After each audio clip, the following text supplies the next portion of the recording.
Hi, welcome back guys. This is your friend, the fanfiction guy, back with another fanfiction. This is the first part of What If Deku Challenged Hero Society. Now before starting, please give this video a like and subscribe to the channel if you want more videos like this. Now let's get into the fanfic. Izuku was disappointed.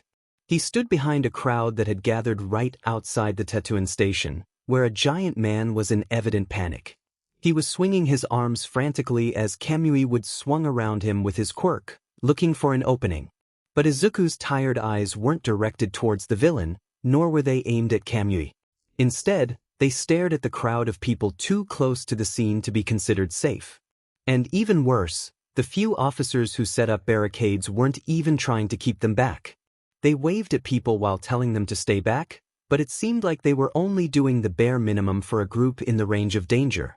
The villain was enormous, so he could produce powerful and destructive blows with enough force to send debris flying, which can crush over half of the tightly packed crowd in range.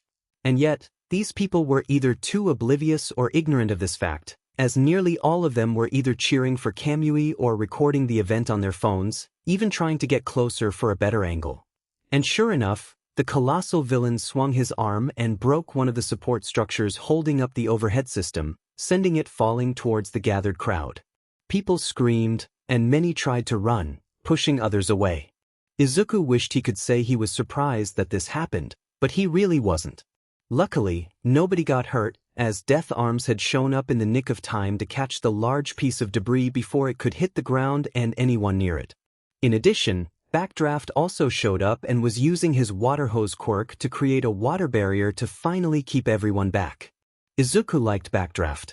And now, with the backup that showed up in Backdraft's makeshift barrier actually keeping people back, Izuku finally felt that the situation was being handled. So he formed a small, if not drained, smile as he proceeded to slip his way to the front of the crowd. And as he got to the front, Kamui landed on the roof of one of the station platforms, glaring at the large villain across from him. Illegal use of powers during rush hour and robbery resulting in bodily injury. The wooden hero held his arm in front of him dramatically. "You are the incarnation of evil." Izuku cringed. He respected Kamui. He really did. He seemed to be a hero who prioritized the safety of people more than anything. Yet he was so exaggerative when it came to facing villains, treating every one of them as the scum of the earth that deserved to be purged. The guy snatched a purse, got cornered, and panicked into using his quirk. How does that make him the incarnation of evil? Well, at least Kamui's words didn't match his actions, as even though he spoke poorly towards villains, did he just like giving a show? He never used more force than necessary against them. Unlike a flaming pile of garbage Izuku knew. But back to the fight, Izuku's eyes lit up as he saw Kamui pull back his arm with more branches building up, recognizing the preparation of a special move. Izuku smiled, muttering the words as Kamui also spoke them. Preemptive. Binding. Kamui sent his arm forward, bursting out several branches towards the villain. Lacquered chain prison. Izuku found the name to be a bit too long, and he genuinely wondered if Kamui Woods had been a Chunibyo. He didn't get to explore this thinking as his attention was caught by a figure flying through the air. His eyes widened as he saw a female hero he didn't recognize soar and dropkick the giant villain just as Kamui's branches reached him. The villain was instantly knocked out and crashed onto the street, creating a crater while shattering the windows around him on impact. Izuku was left stunned as he stared upward at the newcomer, watching her bend over the now unconscious villain and purposely stick out her behind. This couldn't be any more perfect for my debut. She turned to the crowd, mainly the gathering male photographers, and gave everyone a big smile. "My name is Mount Lady." She winked, perking her butt up a bit. "Please stay behind and leave the rest to me." Izuku tried to distract himself by reaching into his backpack for a notebook to write a new entry, but he couldn't stop the reddening of his cheeks. He didn't immediately leave for the next few minutes, watching police clear the area while Mount Lady waved at the cameras and reporters with a big TV grin. Izuku couldn't help but frown, seeing that his first impression of the pro wasn't good. Stealing Kamui's spotlight selfishly, then using her charm to appeal to the crowd for an obvious desire for attention. Now, Izuku couldn't fault someone for wanting to be popular. But like this? He couldn't approve, especially when he saw Kamui sulking on the station roof. Not that anyone would care about his opinion anyway. Izuku turned away and glanced at the crater in the street and the shattered windows around it. None of this excess destruction would be here if Mount Lady hadn't thrown her gigantic body at the villain. Didn't she know that the larger and heavier an object was, the more force its impact would have? She should have let Kamui restrain the giant villain for at least a moment so she'd have an opportunity to move in and quickly knock him out. Well, no point lamenting the past. Especially when Izuku knew that it didn't matter what he thought. It never mattered what he thought. Izuku opened his most recent hero analysis for the future notebook he had pulled out and proceeded to write down his analysis on Mount Lady, even including a small drawing of her appearance. Gigantification, huh? She looks like she'll be popular, with both her quirk and how she uses her charisma to catch everyone's attention. But the damage she can produce due to her size will definitely be an issue to her, assuming she even cares about it, judging by how she stole Kamui's spotlight and caused more destruction than needed in the surrounding area. Does her quirk even let her change to any size at will? Or can she only change from her default size to that one gigantic size? That'll limit her dash. Hey, wait, you're taking notes? Izuku flinched and nervously glanced behind him to see a man that had been beside him when he had moved to the front of the crowd. A bald man with ninja star protrusions on the top and sides of his head. Izuku could only guess that his appearance was due to his quirk. His condolences. You want to be a hero, kid? The man grinned. Yeah? Izuku instinctively hugged his notebook tightly. His social anxiety has always been a problem for him, and he was already turning red at being addressed. But he couldn't be nervous. He knew what his dream was, and he had to hold onto it proudly.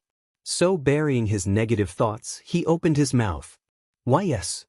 And contrary to the scowl or sneer he expected, the old man merely gave him a thumbs up. That's great.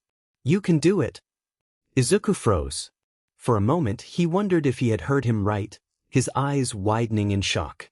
And then he formed his first genuine smile in a while, nearly blinding the man by how bright it was. Wise. I'll do my best. Maybe today would be a good day after all? Izuku's optimism is gone the moment he gets to school. More specifically, any joy from the previous encouragement he had received immediately dissipated when he saw what was on his scorched and graffitied desk. More spider lilies. He didn't bother looking around the half-full classroom for clues as to who left them on his desk. He knew everyone was watching him, waiting to see what kind of reaction they'd get, like they were watching some DMN drama. But Izuku was used to far worse than just flowers telling him to die. You'd think people would be more original. Izuku scooped up the bundle of red lilies and pulled out a rubber band, tying the stems together to bunch them up. He made a mental note to bring them to the usual flower shop before placing them on the edge of his desk. He felt pretty bad for the flowers, having them wasted on him, so the least he could do was take them somewhere where they would be treated with care. A luxury he didn't have. He sat at his desk and kept his head down, quietly waiting for homeroom to start. He tried ignoring his classmates, but his hyper-awareness didn't let him ignore that many were indeed staring at him, with a few even whispering about him. Should he have given more of a reaction to the flowers? Shoot, if they didn't like how he reacted, that might warrant some of them to remind him of his place. Izuku shrunk in his seat, not looking forward to that confrontation. He was already feeling tired and it was just the start of the day. But then again, he was always tired in some sort of way. He was tired of the stares, the beatings, and the overbearing loneliness he felt. Ever since being diagnosed as quirkless. Diagnosed like it's some sort of disease. Izuku knew that he wasn't meant to be happy. He knew that for someone like him, someone quirkless that wanted to live an honest life, the world would be the cruelest to him. He had learned this from one late-night internet search at the age of 4. He remembered being terrified, unable to sleep for days. The information he learned wasn't pretty. Over 80% of the human population had quirks, leaving the remaining 20% lacking one. And not just that, but a majority of the quirkless population were already adults managing to settle in the world somehow, as difficult as it was. There were hardly any quirkless students left, his kind being born rarer and rarer. But the scary part was how the quirkless students that were around usually didn't even make it to adulthood. The lack of employment, the hate crimes, the suicide rates. Izuku remembered being curled up under his blankets once learning this, crying as he wondered if he'd end up on those statistics. That was precisely when he understood that being quirkless meant everyone turning against you. And it hadn't taken long to experience this firsthand. The moment news of his quirkless nature spread, his world turned upside down. He lost all of his friends, his teachers lost all basic respect for him, and everyone treated him as either frail or less than dirt. And over the years, all these hardships showed on the previously bright and innocent boy. Bags under his dull eyes from nightmares and insomnia, scars left on his arms and torso that no one cared about, and the occasional tremble and flinch from sudden actions or loud noises near him. Izuku hated the way he was now. He hated just how weak he felt. Why did people oppress him merely for something he lacked? He's nice to everyone, he's respectful, and he tries his best to do whatever is asked of him. He knows that his muttering can be creepy, but did that really warrant the occasional shock or burn? Did wanting to be a hero without a quirk really trigger others so severely as to beat him down? Why couldn't they just dash? You're all third years, it's time for you to think seriously about your future. Izuku blinked several times and released a breath he didn't know he had been holding, feeling his chest aching from previous bruises. He had been drifting without even realizing it. Class had already started, and the dark blonde teacher at the podium held up a stack of papers with a grin. I'll pass out handouts for your future plans now, but dash. He flung the papers into the air, sending them scattering. You're all pretty much planning to go into the hero course, right? Every student in class activated their quirks with cheers. Yes, you all have wonderful quirks. But using your powers during class is against the rules.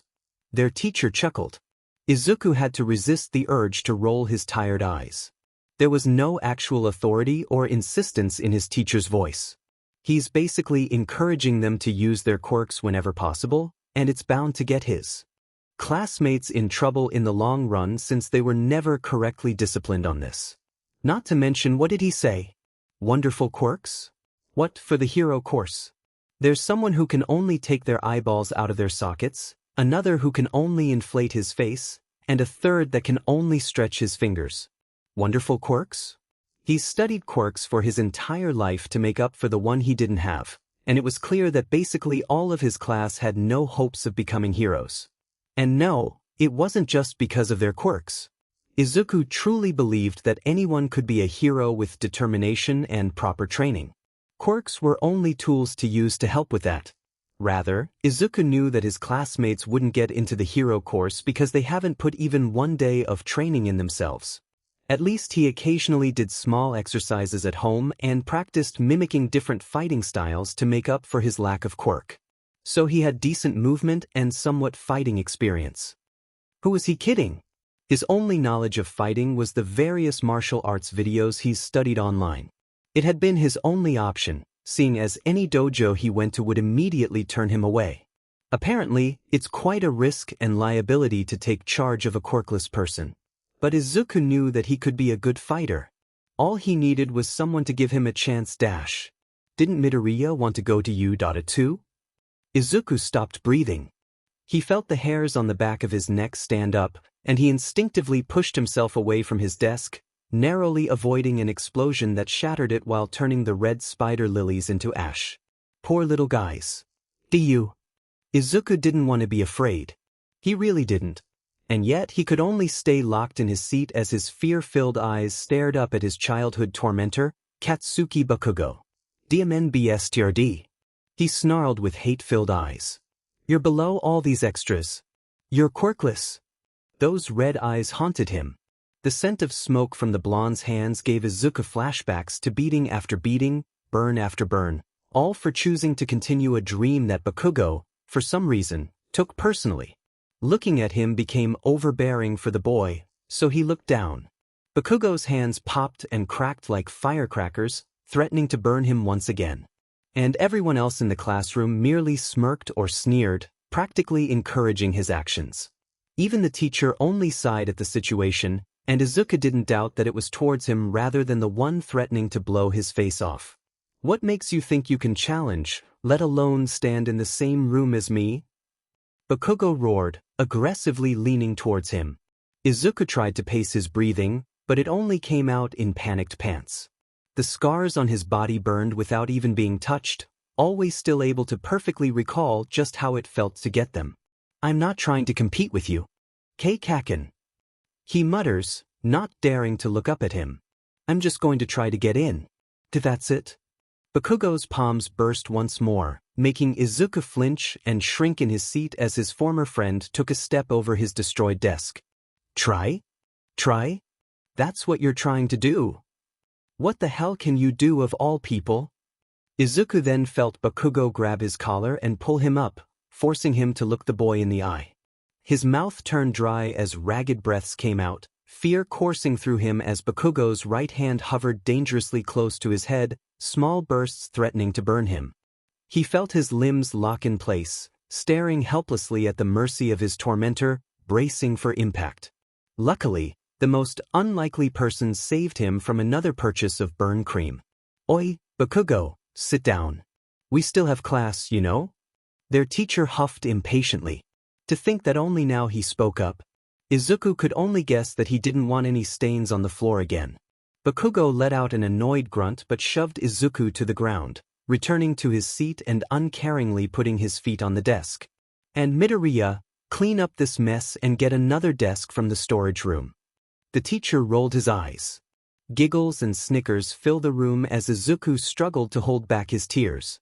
Bakugo was always successful at making him feel his worst. He always managed to make him feel so worthless. It took him a trip to the bathroom to cry and bring a new desk from the storage room before he could calm down. At least things proceeded to mellow down from there, as everyone had started ignoring Izuku again, allowing him to breathe properly. He couldn't stop feeling so pathetic. Why did he have to keep getting those flashes? To freeze up every time Bakugo even touched him? You'd think he'd be used to it over the years, but the treatment towards him worsened whenever he thought he knew the worst of it. All he could ever be was the good-for-nothing Deku. To take whatever Bakugo threw at him without ever being able to give anything back, otherwise receiving even harsher punishments. He couldn't risk getting any more marks on his record if he wanted to get into today, so the only option was to take the pain. No matter how much it hurt, no matter how much the bruises made it hard to walk, no matter how much blood he spat, he knew long ago that he didn't have a choice. At least he managed to develop a high pain tolerance thanks to it all. Most of it was due to Bakugo's aggression toward him compared to others. It should be useful if, when he became a hero.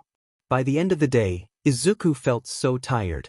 And yet, his instincts screamed at him to pack his stuff and leave as quickly as possible. But apparently, he hadn't been fast enough. He was just about to shove his notebook into his bag when it was snatched from him, the blonde who took it grinning at him. Deku. Izuku's limbs locked. The way he said his name practically shattered all of his mental defenses. It was so full of hate and malice that it told him to expect something. We aren't done yet. Bakugo was speaking, but Izuku's mind had started to drift. His head was cloudy, tunnel vision focusing on his precious notebook and not even caring that Bakugo's lackeys were laughing at its title. Give I it back dash. He reached forward yet was slow and fearful as it wasn't a stretch to say that Bakugo could blast him at any second. Please dash. He was only able to watch as his notebook got detonated. Izuku's eyes lost all the remaining color as he watched the 13th entry of his hero analysis become scorched from the single explosion between Bakugo's palms. Bakugo continued to speak, but he still wasn't listening. He could only watch and drown out the world as he witnessed his notebook tossed out the window, staring outside even after it disappeared from his vision. He was only brought back to reality by a burning hand on his shoulder, ironically making his blood turn to ice. Don't apply to you, nerd. Got it? Bakugo closed his eyes with an adopted smile, smoke hissing from the palm on Izuku's shoulder. Izuku looked down, his lips quivering as he shivered in place. He felt so angry, so scared, so distraught, and yet he knew he couldn't say a word. Otherwise, he'd risk Bakugo adding more numbers to the scars already on him. He knew he could do nothing about it. Because no matter how much Bakugo did to him, no one would ever help the quirkless kid. Luckily, Bakugo seemed to be feeling generous at the moment, as he and his cronies merely went to exit the classroom. And then Izuku had the mistake of relaxing for a second, believing that the worst was over. If you want to be a hero so badly, there's a quick way to do it. Despite his back facing him, Izuku could practically see Bakugo's sickening grin. Believe that you'll be born with a quirk in your next life, and take a last chance dive off the roof. Izuku's eyes lose all color in them. His classmates had written messages on his desk, he occasionally had red spider lilies placed there. But no one had yet to ever actually say it out loud. And of course, it just had to be Bakugo, who knew Izuku almost as well as he did himself, who said it. He didn't know whether to cry or puke. Even if I don't have a quirk, can I become a hero? It took almost suffocating to a sludge villain and nearly falling to his death, but Izuku would go through it again if it meant asking the one important question he needed to hear the answer to. He needed the approval. He needed to hear that he wasn't a waste of space. He needed to hear that he could actually be a hero with his own set of skills rather than just a quirk. And who better to ask than the #1 hero? Although, for a moment, the question was put off since Izuku had discovered All Might's true form, caused by a grave injury he had sustained from a villain 5 years ago. Did he really have to tell him all of that? That seems a bit much to tell a kid he just met. It wasn't like he had to explain himself. But when he finally answered his question, I cannot simply say, you can become a hero even without a quirk. It was like his whole body had shut down. Izuku could hear the tinkling pieces of his remaining hopes scattered on the floor. His eyes turned dull, his breathing had all but stopped, and his head hung lifelessly from hearing the opposite of what he had needed to hear. You could compare him to a hanging corpse, so dead to the world. It hurt. It hurt so much. Having your hero tell you that you can't be like him, that you can't be anything like him, hurt worse than all the burns or beatings he had received before. All Might had been the one getting him through the days.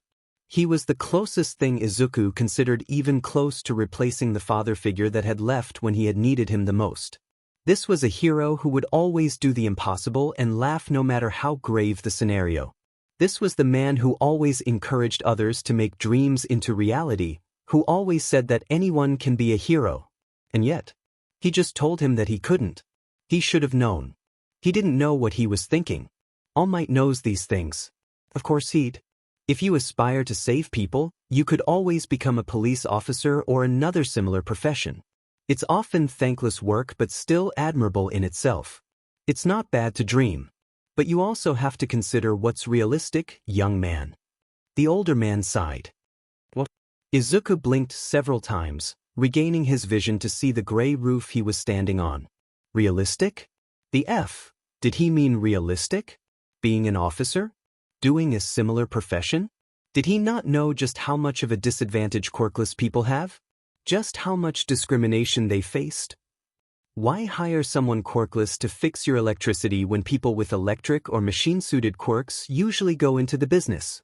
Why hire someone quirkless to do heavy lifting when people with strength enhancement quirks aren't too rare and do the job more efficiently? Even a simple position as a janitor ends up non-existent when someone has a quirk suitable for cleaning. It's absurd, but that's reality. Izuku has seen these odd but specifically useful quirks, from a quirk that can escalate the growth of plants to a quirk that turns someone's entire head into a spray bottle that can actually be used. Anything that'd pay well is near impossible to get for someone without a quirk. Whether due to the competition having quirks more suited for the position or the people hiring just had something against quirkless people. Nearly every time, it's the latter. Everyone went into professions usually relating to their quirks, which left scraps and rare opportunities for those without the suited powers. And for someone quirkless? Let's just say Bakugo's advice sounds better than All Might's will ever be. Izuku felt his hands ball into fists as he trembled. He had already started crying, his hot tears hitting the floor. All Might was supposed to be the symbol of peace. Shouldn't he be knowledgeable about the suffering in the world? Shouldn't he be aware of the discrimination? Shouldn't he know that being quirkless didn't make you a person? Of course. He didn't know. Of course he didn't understand. It was stupid for him to expect All Might to side with him. All Izuku had ever known about the man was whatever he wanted the public to see of him. He thought he knew All Might, he thought the man would agree with him, but that was only because he had watched him through a television screen all his life. But in the end, they don't know each other. They lived entirely different lives. The man is the most beloved person in the world, with practically the most powerful quirk in existence. It's everything he's ever needed. All Might lived in the clouds of the bright sky, not in the deep dark rock bottom where he was. Izuku couldn't believe he had been this stupid. His admiration and desperate yearning for acknowledgement made him think too highly of All Might. He had sought validation from the hero with the belief that he understood him, that he understood the problem in that the whole world seemed to revolve around quirks and nothing else. Izuku thought All Might knew this, but now he realized that this was the same man that had almost kicked him off his leg thousands of feet in the air. And in addition, this was also the man who had just left behind a mentally damaged boy alone on a rooftop without a second thought, even though he had just crushed his dreams just seconds ago. Izuku stood utterly still, tears still trailing from his dead eyes. His vision was focused straight ahead at the edge of the building. He felt hollow and didn't even know what to think anymore. Believe that you'll be born with a quirk in your next life, and take a last chance dive off the roof. His gaze didn't move from the edge. Bakugo's words plagued his mind as laughter from his classmates followed. He hadn't even realized it when he started trudging forward like a zombie. It hadn't been the first time he's heard the blonde's voice haunting his head, but this time he didn't seem to be able to get it out. His dreams had been torn apart, and it was clear that he had no hope. So why bother trying anymore? Izuku's mind was clouded as memory after memory flashed through his mind. The sickening worried looks his mother gave him, the ostracization and bullying he's faced year after year in school, and just now, the dismissal from the man he had considered to be his savior for so long. He felt so tired. He just wanted it all to stop. An explosion snapped Izuku out of his trance, the boy only 3 steps away from the edge of the building. He stumbled back in confusion, eyes widened and breathing quick as he reminded himself just where he was. What was I dash? He then heard another explosion and turned to see thick smoke coming from somewhere not too far off in the city. The usual burst of adrenaline he got whenever he saw a villain attack kicked in, but just as Izuku was going to run to the scene, All Might's words returned. I cannot simply say, you can become a hero even without a quirk. Izuku lost any growing excitement and hung his head in defeat, leaving the building without even realizing what he had been about to do. He knew it was his fault. The moment Izuku saw the same sludge villain that had almost killed him in that underpass, he knew that he was the reason this was happening. It must have been when he clutched onto All Might's leg, causing the villain to fall off, and he felt horrified at the thought. Especially when he saw his former childhood friend suffocating in dark green sludge. Bakugo constantly fired explosions that kept the pros back, but no one could blame him. He was in a panic and survival instincts were taking over.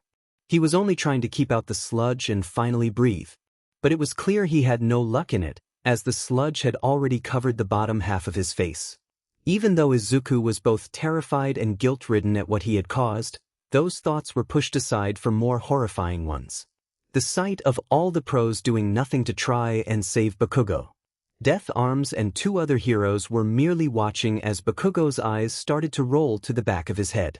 Mount Lady couldn't fit in the alley in her gigantic state, so she stayed back in her giant form. And Kamui was merely watching from the ledge of a building he had placed some civilians on. Izuku looked around frantically at all of the heroes on the scene. Were they not going to try and help him? It's clear what to do. The villain's body might be liquid, but there are clear weak spots in the form of his eyes. It's no use. None of us here can take this guy. Death Arms shouted. All we can do is wait for someone else with a better quirk. Izuku's eyes widened as he drowned out all the noise around him. They're going to wait? Bakugo was about 1 minute away from completely suffocating. His eyes were rolled back, for God's sake. And the explosions from his palms had even stopped because he's so close to dying. And the heroes were gonna wait? They can't wait. So Izuku didn't. Wadash. Hey, you idiot. Stop. He only realized that his legs carried him towards the sludge villain when he was already halfway to him. But Izuku didn't panic or stop running. Instead, he decided to go through with this suicidal act to the very end. And if he died? So what? He isn't meant to live long in this world anyways. Izuku's teeth pressed together as his expression morphed into fearful determination. He kept his eyes forward as both hands reached into his backpack and pulled out a ruler and protractor. His mind was already mentally flipping through page after page of his notebooks, formulating a plan. Most of his body is liquid, however You ready? Up as the sludge villain noticed him coming, eyeing the orbs full of anger. He still has vulnerable solid parts. The brat. The villain's voice warbled as he swung a sludge arm horizontally at him. Izuku sprang up and avoided the sludge arm swiping under him. He tilted his body to the side and pulled his right arm back as he was in the air. Then the moment he landed, he hurled his ruler and managed to nail the villain's right eye, earning a groan of pain as the sludge man closed both eyes and shook his head.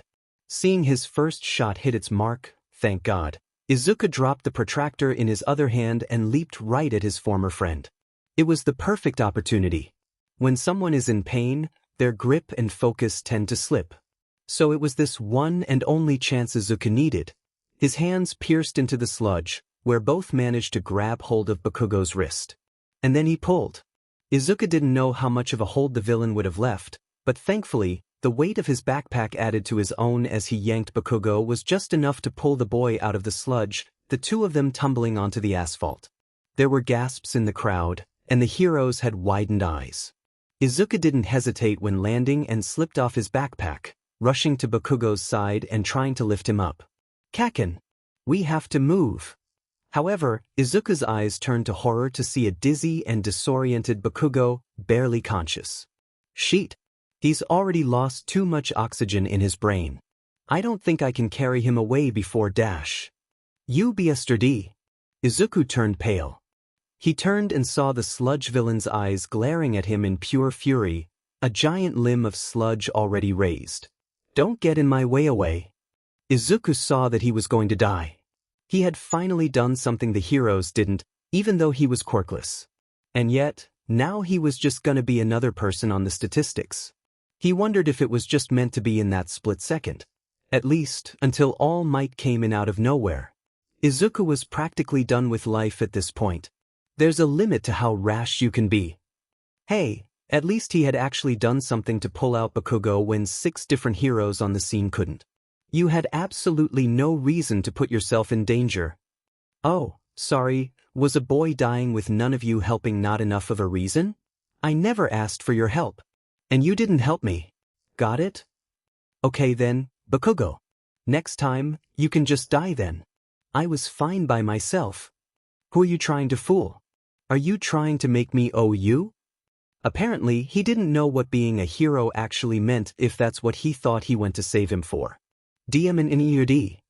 Izuku simply sighed as he watched Bakugo stomp off, the blonde apparently only catching up to him just to declare his superiority. Oh well, at least that didn't include giving him any burns this time. He hung his head as Bakugo disappeared down the street, the sunset shining on the side of his face and revealing the bags under his eyes. He felt so tired.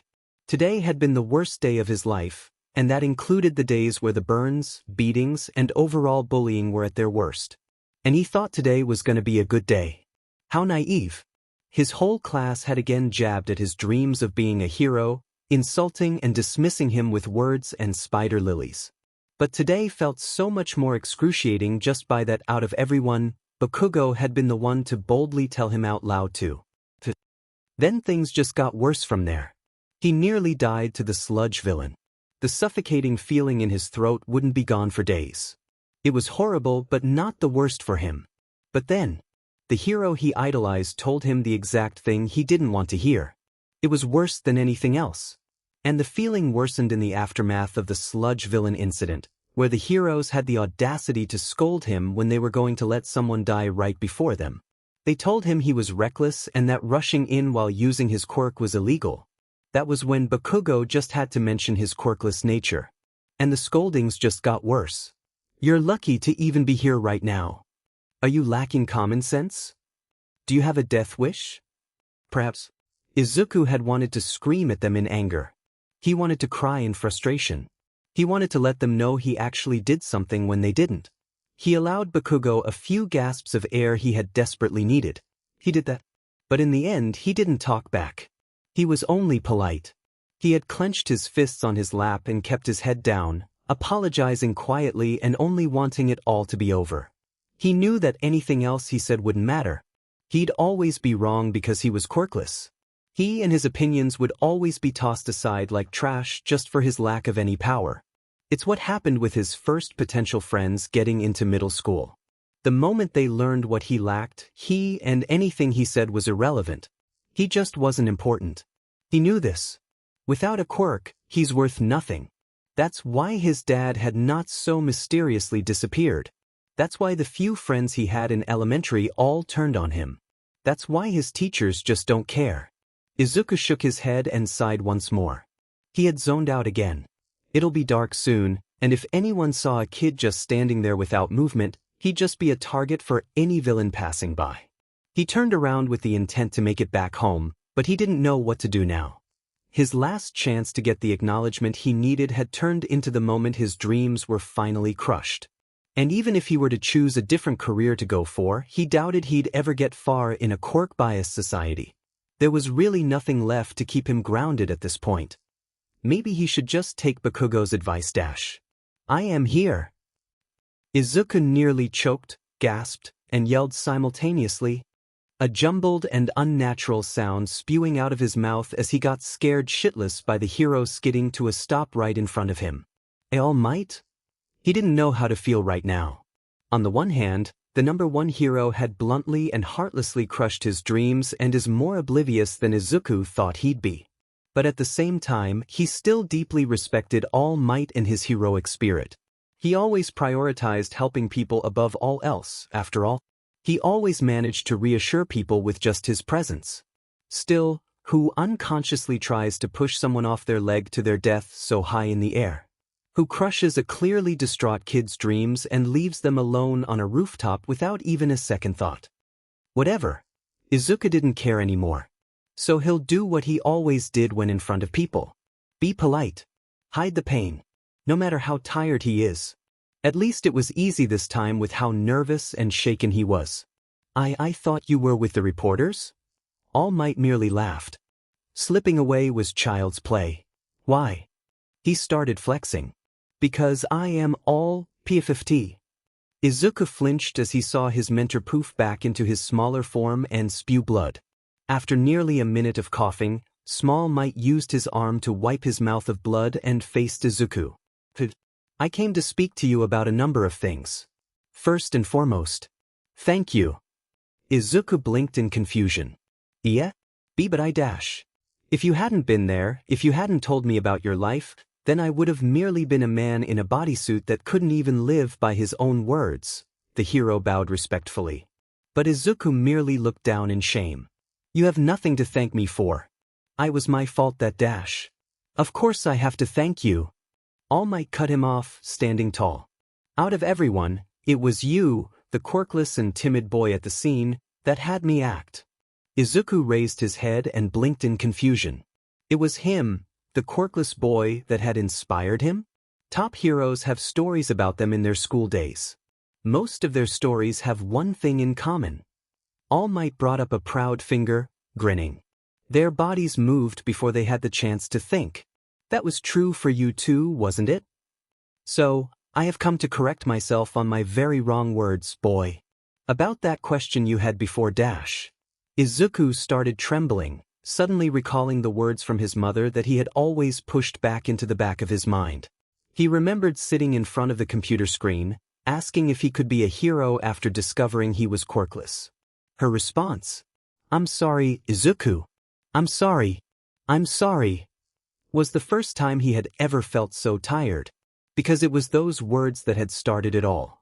His own mother had no hope that her quirkless son could ever become a hero. And for the next few years, even when he never gave up on his dream, her smiles towards him, which used to be so full of love and encouragement, had turned into pitying looks of pain and worry. It was her words that had always eaten him away. Because the words he wanted to hear back then had never been an apology, as if she was the one who had cursed him. All he wanted to hear for 10 long years was, "You can be a hero." And that was when the waterworks started. For the second time in a day, a genuine smile formed on Izuku. He ignored how the skin of his face stung as he stretched the small cuts on it, too overwhelmed to even feel the pain of his tears causing them to sting. He looked down and his hands clutched his heart, wondering if this was really happening and that he hadn't died from the sludge villain. His beating heart told him all he needed to know. Finally. He started full-on sobbing, even falling to his knees. He was finally recognized. And it was from All Might. He recognized his heroic spirit and potential, even with the lack of a quirk. Maybe with the number one hero supporting him, he could finally become the hero he knew he could dash. "You are worthy to inherit my power." What? Izuku blinked several times, his tears halting as the remaining ones dropped to the floor. Did I hear that right? He looked up at All Might, still trembling but with a newfound look of confusion in his eyes. "Excuse me?" All Might let out a laugh with his hands on his hips. "What's with that face? It's only a suggestion for now, but it'll depend on your effort and determination whether or not you can absorb my quirk." Absorb his quirk? What was he dash? "I'm sure you've seen all over the media, but my quirk has always been speculated as super strength and speed. But it's not as simple as that, my boy. I will tell you the truth behind my quirk." All Might stuck out his hands and looked up as if praising someone above. "My quirk was passed on to me like a sacred torch. It is a quirk that cultivates power in one person, who then passes it to another person, who also cultivates power to pass on. It is the quirk built upon hopes and dreams of those who hold it." All Might held a fist in front of him. "That is my quirk. I was crowned with one for all." "Owen, for all?" Izuku dumbfoundedly repeated before the hero pointed right at him. "I have been looking for a successor worth of inheriting such power for ages, and I have decided to choose you to be next in line, young man.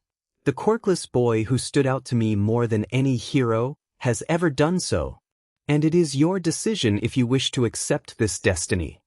Izuku was stunned. A quirk able to be inherited by another? A quirk that powerful? The symbol of peace's power was given to him? He was so confused to even nerd out about such a quirk. And not only that, something was bothering him, something just didn't add up. Something that only someone quirkless like him would immediately wonder about first instead of being ecstatic at how he, of all people, was chosen. But dash. Still on his knees, Izuku stared up at All Might, lips quivering. "I've one F for all. Is the quirk given to you, then?" He took a deep breath. What is your actual quirk then?" All Might lowered his hand and gave the student a soft smile. "My boy. I was actually once quirkless, just like yourself." And just like that, Izuku turned ice cold. Quirkless? All Might had been quirkless? Then why didn't he understand? If he had been quirkless, then shouldn't he see the problems Japan has? Shouldn't he know more than anyone about the suffering a quirkless person, someone like him, has gone through? And it's not just quirkless people suffering, but also those with extreme physical mutations and so-called villainous quirks. Did All Might never even think about this? Did he still only think that you need a quirk to become a hero, and that was why he was offering his quirk up? Does this mean he still only sees Izuku as worthy as a hero if he has a quirk? And if he didn't accept his, then would All Might see him as Deku like everyone else did? He wants to turn him into another next symbol of peace? A symbol that causes society to paint the world as perfect when there are so many obvious issues? Even practically desensitizes everyone to crime? Why couldn't he see the people that truly needed help? People like him that no one was reaching? Why didn't he see that the current system has flaws to it? Why didn't he see that everything could be better if the system wasn't so biased towards those with powerful quirks at first glance? But why? Why? My boy. Izuku gasped and realized that he had doubled over, tears dripping from his eyes as his chest elevated rapidly. It took him a moment to realize that the hands on his shoulders weren't Bakugo's but All Might's, who was crouched in front of the boy with quite worried eyes. Are you all right? He asked, genuine concern in his voice. A concern Izuku hardly ever received from anyone and didn't know to respond to. He just had a panic attack in front of the number one hero. How was he going to play this off? I'm sorry. I didn't expect that. To hear such an important secret. Izuku hated that he was good at lying whenever it involved him being not okay. After all, it had been how he always hid his injuries from his own mother. All Might looked a bit relieved and smiled. I suppose that all of this must be quite a shock to learn that the symbol of peace doesn't have a natural quirk and is offering one to you. So you may hold on from answering my offer until you wrap your head around everything. I can understand if you need some time to make a decision. Izuku sniffled and rubbed his eyes as the hero helped him back to his feet. He was tempted to push him away, to scream and cry about all the pain he went through because of the way the world is now, to yell at All Might in betrayal that the man had been quirkless and had the nerve to tell him that he couldn't be a hero. To tell him that he can be a hero but only if he has his quirk to do it. He had been foolish once again. He had believed that All Might had a change of heart and would have supported him in being a hero without a quirk. And even though the previously quirkless man should understand how the life of a quirkless person is in modern times, he just doesn't. Or perhaps he just didn't face what he went through. Izuku thought All Might was saving him by finally telling him what he needed to hear in all his life, but he was practically just going to use him to replace him, even if all of his intentions were good and he didn't see it that way. He wanted to say so much to him. To knock some sense into the hero about just what little opportunities the current society has for those without strong quirks or quirks at all, to tell him just how much negative influence quirks had on people's mindsets that were never addressed and practically encouraged. But he held back. Izuku held himself in place and could only hang his head in defeat. He knew he couldn't say anything bad, not if he didn't want to lose the only chance he has to become a hero. He didn't fully understand how a quirk could be passed and get stronger that way, but Izuku knew that he couldn't refuse it. Because now he's finally coming to terms with something he should have a long time ago. I'll do it. I'll accept your quirk. All Might raised an eyebrow. You already came to a decision? Are you sure? If you need more time. I'm sure. Izuku cut him off and took a deep breath, looking up directly at the man with puffy eyes that didn't take away the raw determination in them. Seeing this look, All Might grinned before laughing in his signature heroic laugh. Very well. You become the finest hero yet. Izuku steeled himself. He truly didn't see himself deserving such a power, but it was his only shot to be the hero he wants to be. If the quirk given to him really is All Might's power, then he could become the most notable and influential hero in the world in the shortest time. A hero who can push for change fast. Because Izuku knows he really doesn't have a choice, for he finally understands that he can't be a hero without a quirk. But not because he lacks the ability without one, but because the world would never accept it. It turned out that Izuku couldn't actually receive one for all on the spot. All Might told him that he can't give him his quirk as he is now, yet didn't elaborate on it. All he did was tell him that they'd be in contact. Izuku received the man's personal number, and with it, his true name, Yagi Tashinori, something no one in the media had ever been able to find out. Izuku's inner fanboy couldn't help but treasure this knowledge. To think that he'd learn All Might's true name. But then the boy was once again reminded that the man wasn't as perfect as he had made him out to be.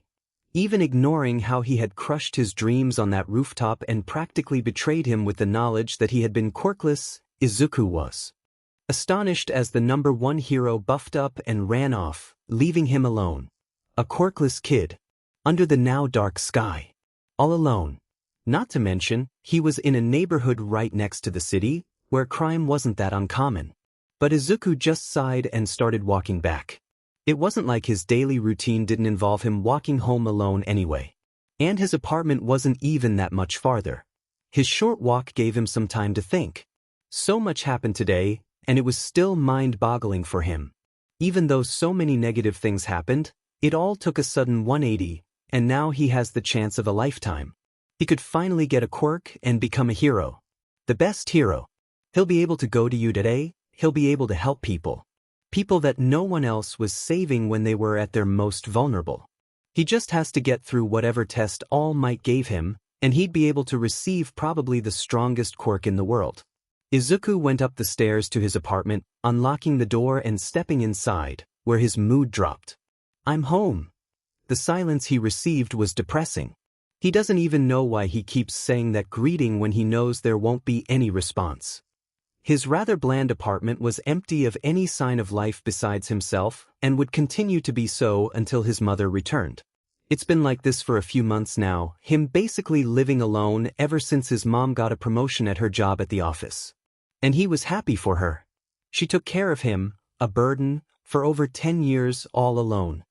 He knew that her life had its own struggles. He had seen the bags under her eyes get worse over the years. Their financial situation turned horrible since his father left without a trace, so it was up to his mother to pick up the slack. After all, it wasn't like Izuku could do anything to support her. No one would hire him, even for part-time. So his mom had to work more days throughout the week and take longer shifts, all while watching over him. But at least it had ended up paying off for her. With her promotion, she also got a raise that was more than enough to compensate for their lost family member. However, with this also came a change in her official work hours, which involved her leaving in the afternoon and coming back too early in the morning. At first, his mother had been reluctant to accept the promotion, as her hours meant that she practically wouldn't even see her child until the weekends. But Izuku himself had encouraged her to accept, putting on a smile when his mother worried about leaving him to care for himself. He told her that it was what they needed, that it was perfect for them. He loved his mother. He really did. I'm sorry, Izuku. I'm sorry. I'm sorry. Even when she had cried instead of telling him that he can be a hero, even when it was suffocating when she looked at him like he was the friendliest thing in the world, and even when she's never shown any actual support for his dream, Izuku still loved her. She was the only person who knew just who he was and still loved him for it.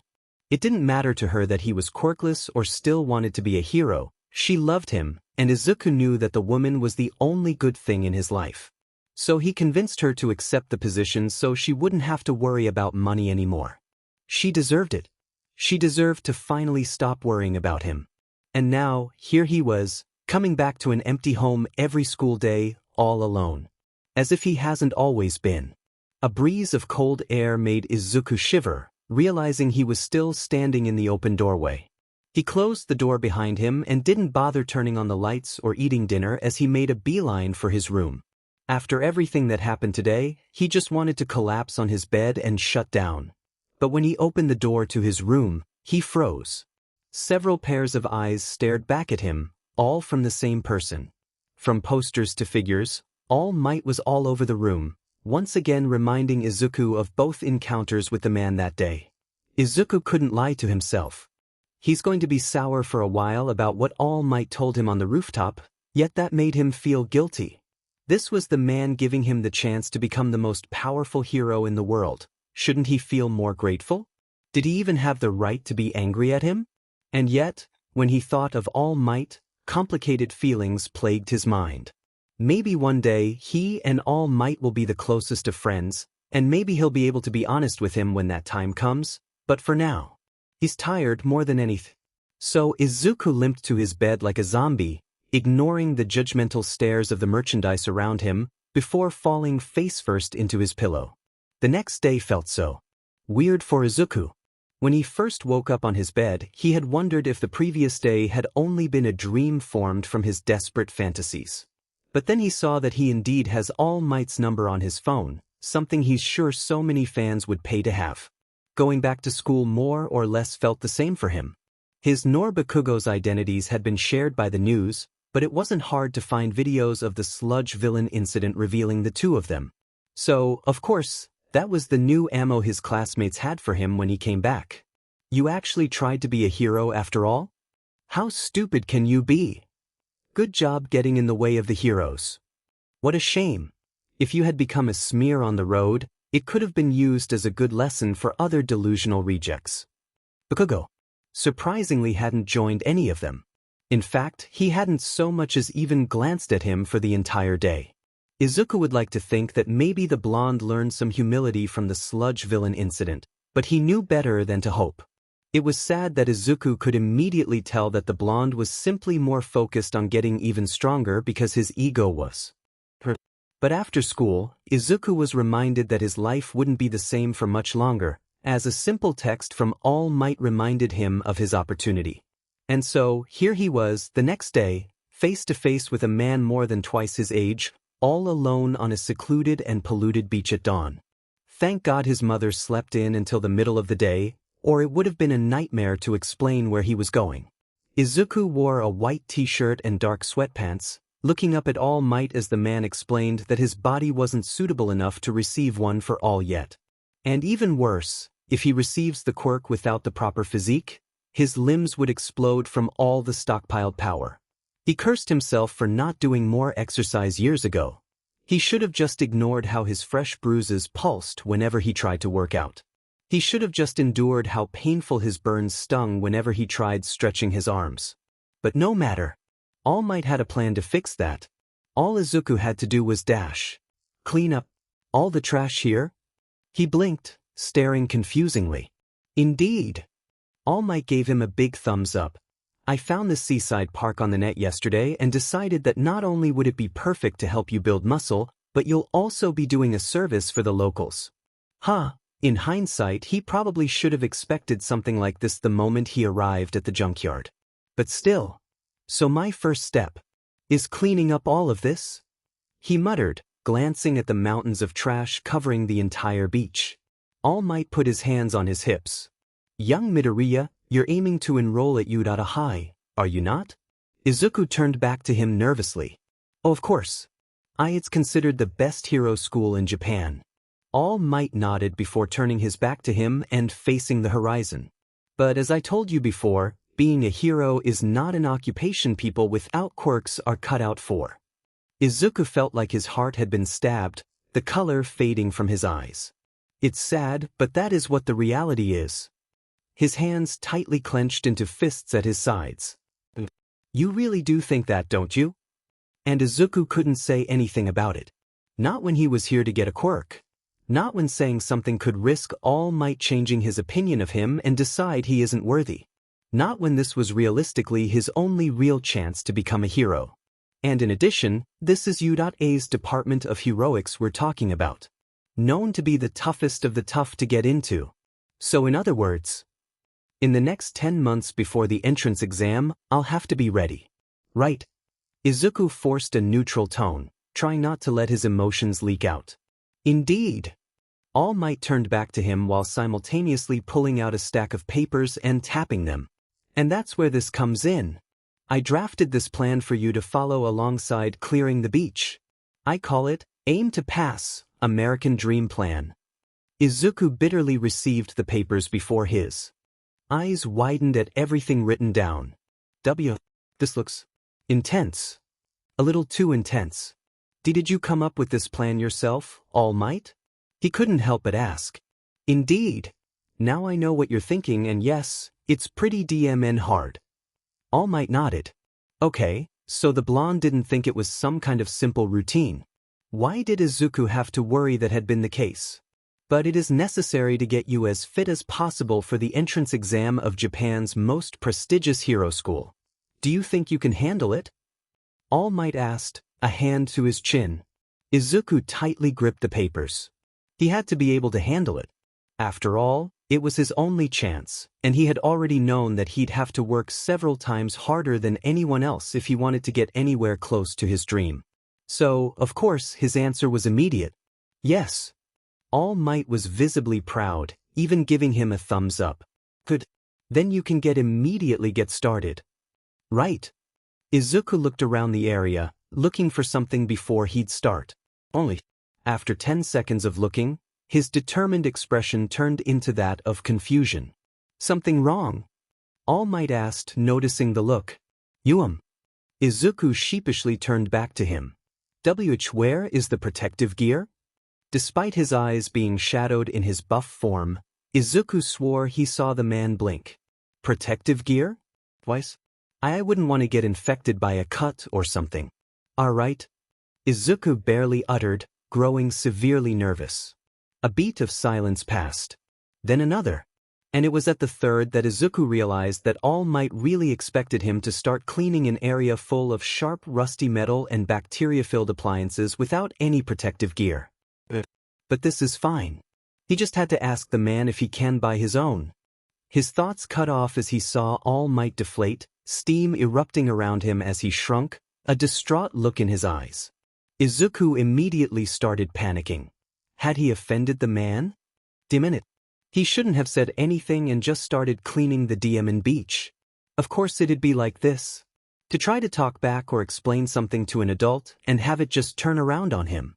Like when he had tried to tell his teachers that Bakugo was hurting him. Stop instigating him to ruin his chances of being a hero. Next time this happens, you'll get detention. Or that he hadn't cheated on his test from the girl sitting behind him. You're really trying to turn the blame? I was gonna be lenient, but now you'll be getting a 0. Or that it wasn't him harassing the other students. Just because you don't have a quirk doesn't mean you have to take it out on those that do. Maybe if I put you with them in the next group project, you set aside your differences. It had never ended up good for him, just worse. What if All Might decided he wasn't good enough since he didn't just immediately do what was asked? He couldn't lose his chance to be a hero before it even began. I'll still do it without them. I won't let that stop me. Izuku quickly spouted with his hands forward as if trying to halt his judgment. What? Toshinori gave him a look. No, my boy. You're completely right. I overlooked something so simple. I apologize for that. He said, even bashfully rubbing the back of his head. Izuku had stopped all movement and looked at him. He really looked at him, eyes wide and mouth open. All Might apologized? What the hell? Izuku wasn't used to people apologizing to him, and he didn't even know what to say to it. Luckily, All Might carried on for him. We can just get started on simple exercises today, and tomorrow you can start cleaning. Is that all right with you? Yeah? I mean, why's All Might, sir? He stuttered, standing up straight and attentive. He didn't want to seem difficult to the man. All Might chuckled, a hint of amusement in his eyes. You're really stiff, aren't you? Just call me Yagi while I'm in this form. Or you can even call me Toshinori. Izuku blinked. But I assent that your FF first name? All Might nodded with a grin. Indeed, but I think me telling you my most precious and dangerous secret can warrant that, won't it? Yeah, this was weird. Izuku was used to adults giving him sighs, sneers, and just the occasional gaze of annoyance. He wasn't used to whatever the hell this was. And he could only stare dumbfounded as All Might came over and pat him on the back with a smile that lacked anything negative. You ready to start, my boy? God, this was really weird. The next month that went by was nothing short of hell for Izuku. His body barely kept up with the exercise plan All Might assigned him. But despite his bruises, burns, and sore muscles screaming at him to stop, he didn't dare listen and continued pushing himself through it all. He had decided right at the start of his training that he wouldn't let pain stop him anymore. He's let it influence him far enough, and he regrets letting it do so. If he had just bore with it as he exercised before, then he probably could have been able to receive one for all early and train with it. But here he was, playing catch-up. So no more. No matter how painful something was, Izuku wouldn't let it get in his way of becoming a hero. Never again. At least when he went into the second month of his new routine, his body started to get used to it. Even the stings from his previous injuries didn't hurt as much whenever he moved now. And he was successfully following the meal plan All Might gave him too. He had managed to stay up late one night to talk to his mom about his exercise plan as a whole and had actually managed to get her support on it. So now they were picking up more groceries, and she left him more specific meals in the fridge. It was surprising how she had easily accepted it, considering she must know he's doing it to be a hero. Maybe she's just waiting for him to fail and finally give up? But besides the new training implemented into his life, everything else was the same. Aldra wasn't any better than before, as every moment of every day, there was still a risk of him being hurt, whether physical or verbal. Anything could happen to him, and he couldn't fight back unless he wanted to get a black mark on his record and risk his future. Izuku always kept his guard up, keeping his shoulders tense, head down, and trying to look as insignificant as he could. Look small and pathetic. That's what he had learned over so many years.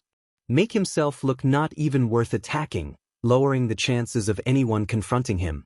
The only one this never worked on was Bakugo. It was unpredictable when or where the blonde would suddenly show up and place a burning hand on his shoulder, an act that never failed to make his body lock in place. But today hadn't actually been too bad. Bakugo didn't touch him, let alone even look at him.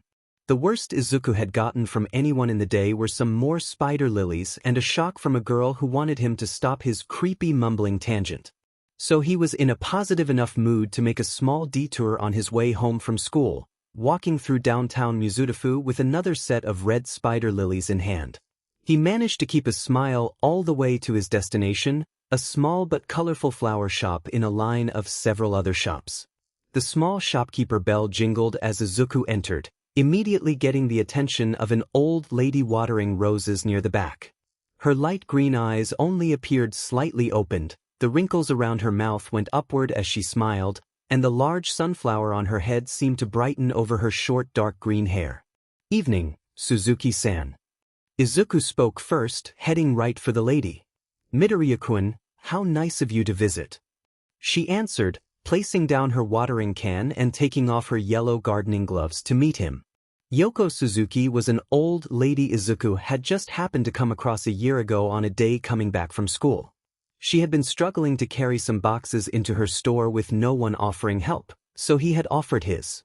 He learned more about her from there, such as that she lived alone upstairs of her flower shop and grew her plants for enjoyment rather than money.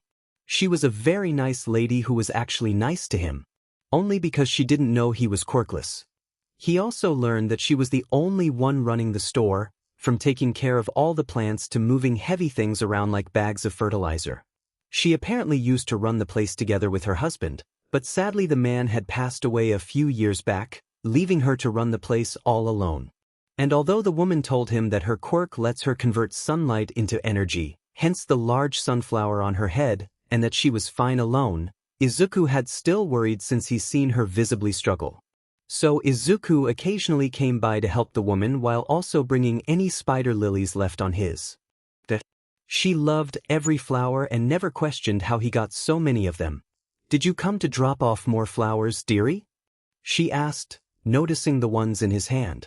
Izuku nodded as he held them out. "I found some more that looked lonely." He always finds more. Suzuki gently put down the watering can before receiving the 6 flowers from him. "My, what lovely lilies. It's always a wonder how you find so many." She chuckled, turning and slowly making her way to some empty pots already filled with dirt. Izuku ignored the grins of his classmates that flashed in his mind as he watched Suzuki gently plant the lilies into the pots, his smile slowly fading as he noticed the old woman's stiff movements. He started. "Did you have anything you need help with? It must be hard taking care of everything by yourself. You're the only one ever here, and no one has even asked about the help wanted sign. I can help, and I won't even ask to be paid." But Suzuki merely turned back to him with a gentle smile. "Nonsense, Midoriya-kun. I'm sure you have far better things to do rather than help an old lady like me." Izuku opened his mouth to insist, but she continued. "And didn't you mention that you're training to become a hero?" He flinched and turned slightly red, recalling that he had mumbled his whole dream to the lady about a month after meeting each other. Yes. B but dash. "Then don't you worry your fluffy little head, dearie." Suzuki giggled. "I can handle it." Despite the woman acting so sweet, Izuku tensed at the thought of pressing the issue, knowing how adults tend to react when he did. So he merely looked down and gave a timid nod. If you say so." He'll still make a note to try and find someone looking for work. "And you said you want to go to U.A as well, don't you? My granddaughter also wishes to go. Perhaps you'll meet her there?" Suzuki chuckled. "She loves gardening just as much as I do and would love to meet a pure soul such as yourself." "Pure useless. I'll keep that in mind," Izuku uttered, giving a nervous smile. There was then a beeping sound faintly beeping upstairs. "Oh, those must be the cookies I set to bake earlier. Would you like some, dear?" He hated how his stomach growled the moment she asked. Well, at least Suzuki got a good chuckle from it. Izuku ummed in delight as he chewed on a chocolate chip cookie fresh from the oven. There was a satisfying crunch as he savored it in his mouth, the sweet chocolate bursting with flavor over his tongue. Miss Suzuki really made the best cookies, you just can't beat them. Anything homemade by a sweet old lady was just bound to taste delicious. And she had sent him away with a bag of these goodies. This really was turning out to be a good day for him. Well, as good as it can get for a quirkless kid. Izuku shook the thought from his head and popped another cookie into his mouth, smiling at the warmth of it as he headed home under the evening sun. Few people were in the area with him, as the streets near the start of the neighborhood weren't ever as populated as the rest of the city. Izuku always appreciated how quiet it was around here, as along with the fewer people, fewer cars drove by. And even villain activity was low for this part of the city, as there were only really small shops that were more of a local community that didn't tend to have much money. It was a perfect place to take a walk. Bakugo nor the other bullies ever came into this area, so it was one of the few places where Izuku felt peaceful, where he felt safe. Until it wasn't. He was just turning the corner at the end of the sidewalk before walking face first into a large man's chest, making him stumble backward and drop something. Izuku opened his mouth to apologize. Hey, watch it. Before his mouth turned dry. He knew that voice. Everything suddenly came flashing by. The explosions, the fire, the scoldings. Are you lacking common sense? Do you have a death wish? Izuku looked up almost robotically, his eyes widening and his breathing stopping for a second the moment he saw who was in front of him. Death Arms had equally wide eyes, the hero recognizing the boy as well. You're sorry. Izuku immediately swerved around the man, desperate to leave, only to stop in front of another familiar hero. And when he saw her eyes of recognition turn to rage, he knew it was too late to leave, for Mount Lady had already locked onto him. You! His heart rate skyrocketed as he shrunk back from Mount Lady's voice, his breathing became shallow, and his blood turned cold as the blonde stood before him with fury burning in her eyes. Even Kamui Woods was with them, but Izuku didn't pay too much attention to him. He was more focused on his stomach starting to churn, on how his anxiety was flaring from Mount Lady's anger. Was she angry that he had run in to help Bakugo but hadn't been able to scold him like Kamui and Death Arms? Was this moment meant to be her turn? There's a limit to how rash you can be. You're lucky to even be here right now. Izuku didn't want to go through this again. He didn't want to be reminded of just how frail or pathetic he was for what he lacked. He didn't want another lecture that basically told him how useless he was. And yet he didn't move. By now, it was an instinct, a response. Being confronted by adults and being scolded by them, he never had any choice but to stay glued to the spot and listen. To listen to them say how he was disrupting the class when Bakugo blasted him, how he had to be more realistic with his dreams, how he should try to fit in with everyone rather than always cause a scene. Is it his fault? Is it always his fault? So even though he was shaking from the several pairs of eyes on him, even though Mount Lady looked absolutely seething, even though Death Arms looked annoyed while Kamui concerned, he kept his head down and listened, ready to apologize for whatever he was going to get scolded for this time. You completely ruined my debut. Izuku flinched at her loud voice but didn't look up, even when confusion suddenly filled him. Yeah, what? Ruined her debut? How did he even accomplish such a thing without being aware of it? Mount Lady. Kamui turned to the female with a baffled look. Calm yourself. You're overreacting.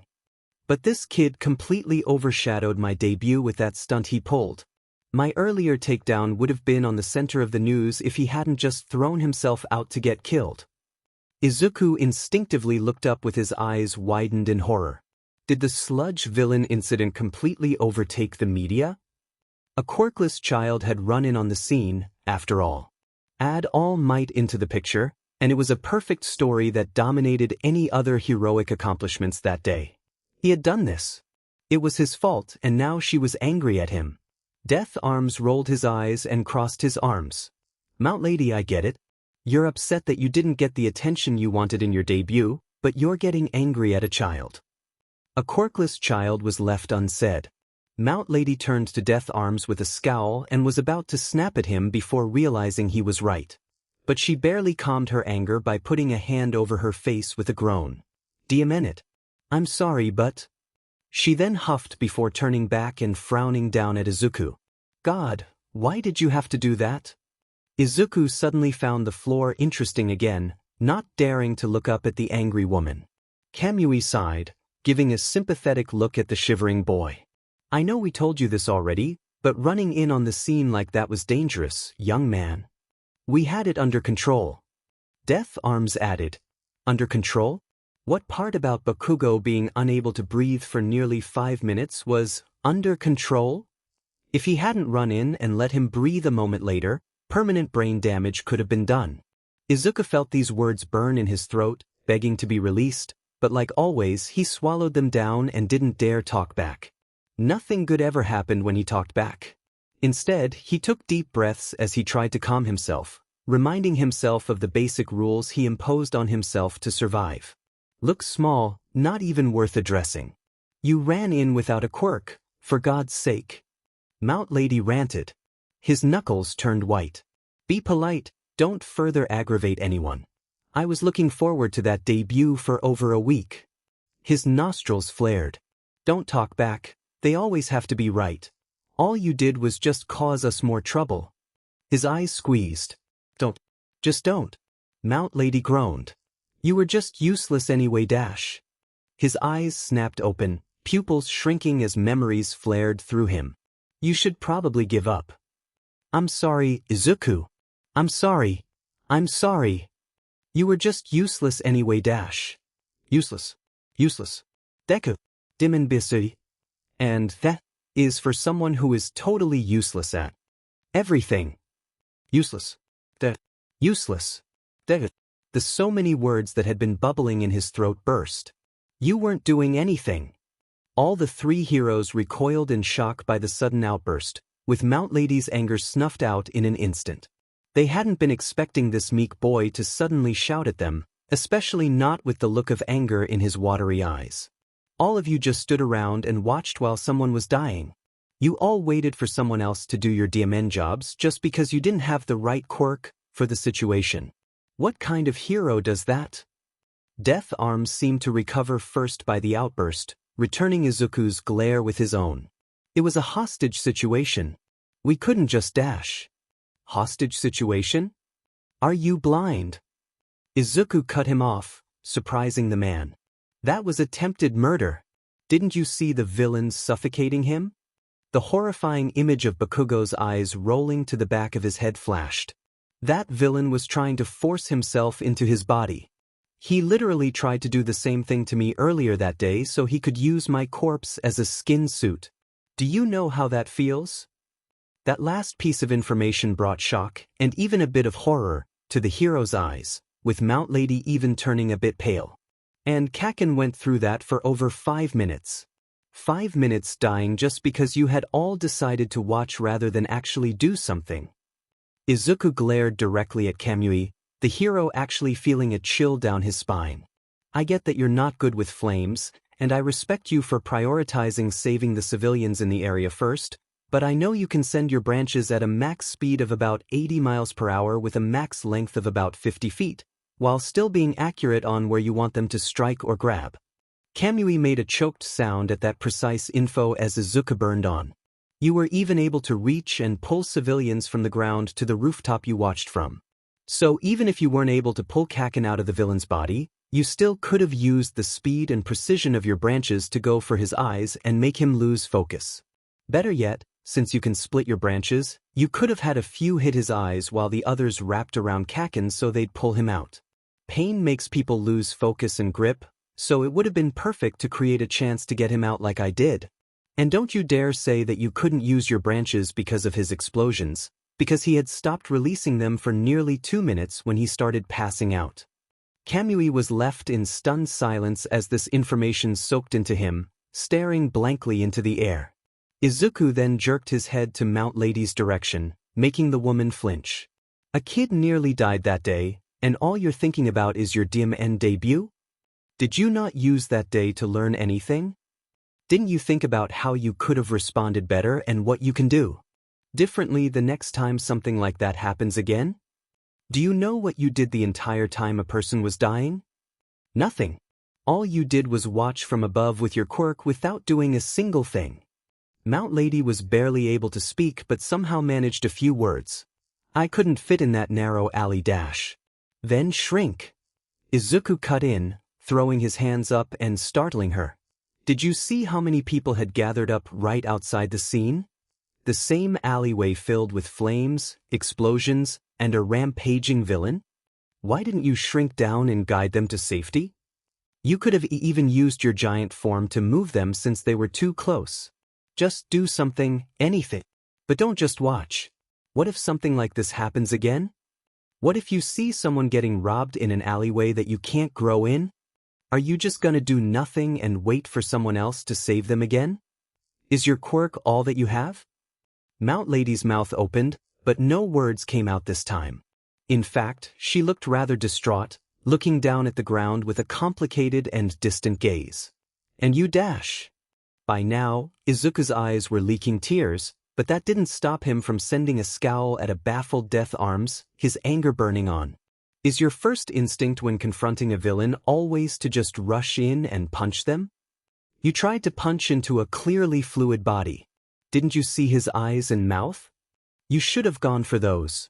But what's even worse is that once you gave him one punch, that was it. You threw one attack, decided that guy was a bad matchup, and gave up. And then you just stood there and watched a dying civilian while you waited for someone to save him for you. Death Arms clenched his teeth, not going to take this as the other two did. Do you know how delicate a situation like that is? It was better to wait for someone more suited to handle it. And if he had died? Izuku shouted, frustration filling his cracking voice. Death Arms blinked, narrowing his eyes. What? If he, a civilian, had died because no one had shown up from your call to wait, then what? Do you think the people would just accept that excuse? That not having the right quirk for a situation means you get to sit out guilt-free and do nothing when a life is on the line? Death Arms felt an uncomfortable cold grow in his blood. That didn't happen though. But what if it did? Izuku spat, red seeping into his crying eyes. Do you know how close it was to happening? If I hadn't run in to help him breathe, then by the time All Might showed up, he would have been dead. And who do you think the public would have blamed for that? The man that everyone idolizes, who showed up late but still tried to save a boy while managing to get the villain. Or the man on the scene who could have done something but instead stood by and watched him die? That had Death Arms think, the man apparently coming to a realization based on his widened eyes. The media always finds someone to blame, Death Arms.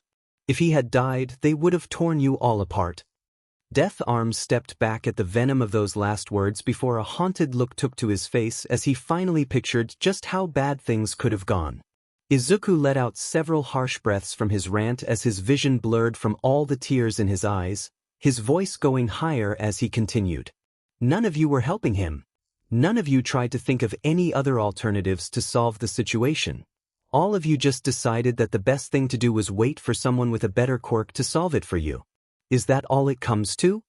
Can you really call yourself heroes when you couldn't even save one boy right in front of you? Kamui looked down in shame, Death Arms's knuckles cracked as his hands curled into fists, and Mount Lady had turned her head away with a distant gaze. Izuku's hands went to his chest as he closed his eyes, his anger turning into overwhelming sorrow as he started full-on sobbed, voice cracking in pitches as he hung his head. I don't even have a quirk, and I was the one to pull him out of that villain. A worthless, useless, quirkless kid did it. Concern flashed over the heroes' faces for a moment, but Izuku didn't even notice. He was too busy catching his breath as his tears soaked the floor, slowly losing steam. Why, you could have done so many different things. You could have tried so much harder. You could have dashed. You see, Izuku's adrenaline slowly subsided as his breathing stalled, his body gradually relaxing after finally getting that out of his system. He kept his gaze down as fewer tears came out, clearing away the red that had clouded his thinking. And when he calmed down enough to think about what just happened, To think about everything he just said, his eyes widened in horror. He just talked back to them.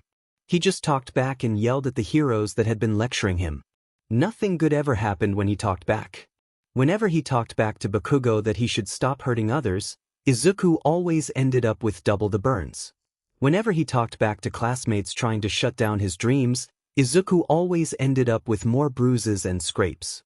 Whenever he talked back to a teacher about his poor treatment in school, Izuku always ended up with more detentions and punishments. So what was going to happen to him for talking back to heroes? His breathing once again kicked up in pace, panic filling him as he took a step back. He had just talked back to adults. He had just talked back to heroes. That was the worst thing he could have done. He had to fix this before things got worse, before everything blew up on him. What if they got him banned from attending U.A? What if All Might heard about this and decided he wasn't fit to inherit his quirk? Maybe if he apologized, they'd let him go, or at least lighten whatever discipline they give? I am Dash. A Dash. So Dash. Oh God, he can't even speak. Why does everything look like it's closing in? Is it just him, or is it getting harder to breathe now? Wait, is he having a panic attack right now? Oh no. No. Not now. Not in front of them. Why couldn't he have just kept his mouth shut? He shouldn't have said anything. He's never supposed to say anything. He knew this. It would have been fine if he shut up and agreed with them as always. It would have. Are you okay? Close. Too close. Izuku tensed. He could feel Mount Lady's presence right in front of him. Kemui's voice then came out. Mount Lady, don't. It was a reflex, sensing a familiar feeling of movement that prompted Izuku to look up and find Mount Lady's hand reaching towards his shoulder. His shoulder. And suddenly he didn't see her hand, all he saw was Bakugo's. He saw him with his two lackeys behind him, all sneering while the blonde's smoking hand reached for him, his red eyes burning with malice as he prepared to teach him another lesson, to finish him off for talking back this time. Izuku saw himself bleeding helplessly on the ground, people laughing at him as he slowly bled to death, no one helping him, surrounded by so many people yet dying alone. He was in danger. Fight or flight instincts kicked in, and it was always clear what to choose. What dash? Kid, wait. Izuku didn't even know when he had started running. All he could think about was surviving. He couldn't let himself get caught. He couldn't. Everything became hazy after that. Izuku remembered someone shouting, and he's pretty sure he stumbled a couple of times. Everything became cloudy as he ran, his vision blurring as he dashed what felt like hours. When Izuku finally did stop running, it was when his mind finally cleared up, and his body burned with exhaustion. He panted as all of his senses returned. He felt the back of his school uniform soaked with sweat, cool fresh air filled his lungs, and his body was throbbing from the inside as his heart rapidly thumped in his chest. He blinked several times before glancing around him, taking in his surroundings to figure out where he was. It wasn't hard to recognize as he saw the familiar buildings of his neighborhood around him. He wasn't that far from home, but he could barely move as he struggled to recover from all his running. Still overwhelmed, he fell on his hands and knees while hanging his head, a bead of sweat dripping from his nose. His mind was still hazy about the events that transpired just earlier. Thoughts and memories separated themselves as he struggled to organize his head and properly remember what happened. He vaguely remembered running. A lot. What happened before that? He was talking to someone, he knew that. But wasn't it more than one person? Who was? The three heroes' faces came to mind, and Izuku's breathing became ragged as everything came back to him. Mount Lady had gotten angry at him for ruining her debut, while the other two were still disappointed in his actions in the sludge villain incident. And then he talked back at them. No, even more. He had screamed at three professional heroes and then ran away when one tried to reach out to him. God damn it. Izuku's voice cracked as he rubbed his eyes with an arm, sniffling as shame filled him. I overreacted. I yelled at them. And then I just ran away. Are they gonna look for me later? But I really like taking that path. Damn it. Why didn't I just shut up? Of course Mount Lady wasn't gonna hurt me. She isn't Kakin. He shakily got back to his feet with another sniffle. I hope no one recorded any of that. I didn't want to make any of them look bad. Actually, it's me we're talking about. I'm probably the one that looked stupid. Ugh, if anyone from school saw that, I'm done for. Izuku took a deep breath and dusted himself off, holding back more tears as he thought about the encounter. I know we told you this already, but running in on the scene like that was dangerous, young man. We had it under control. All you did was just cause us more trouble. You were just useless anyway. Izuku cringed. Had he really done nothing after all? Even though he had managed to pull Bakugo out, did it not even matter? They were both gonna die then, and there had it not been for All Might, right? Had he really been useless after all? Izuku choked back a sob. I shouldn't even be surprised. I've been told this my entire life. He grabbed at his face, clenching his teeth. I'm just Deku. That's all I am. But not for long. Izuku thought back to his encounter with All Might. You can become a hero. Even if it hadn't gone how he had wanted it that day, the man still gave him a chance. A chance to become what he's always wanted. Reminding himself of this, Izuku straightened up and tried to keep his chin up, watery eyes still containing some of their light. Just a year. His hands tightly gripped the straps of his backpack. Just one more year of this, and then I can finally be something. I just have to hold on until then. You've gone through 10 years of this, what's one more? Once again managing to lift his spirits up, Izuku took a deep breath before walking. But he didn't even take one step before realizing that he had dropped the rest of the cookies Suzuki-san had given him. He cried the rest of the way home. 2 more months go by after Izuku's second encounter with Mizudafu's local heroes, and he hasn't faced them since. He didn't know if he could handle being confronted by them a third time. Maybe one day he'll seek them himself and apologize for what he said, but for now, he was adamant about never running into them again. Part of this meant he could no longer take his usual route home, making him feel a little more dead inside.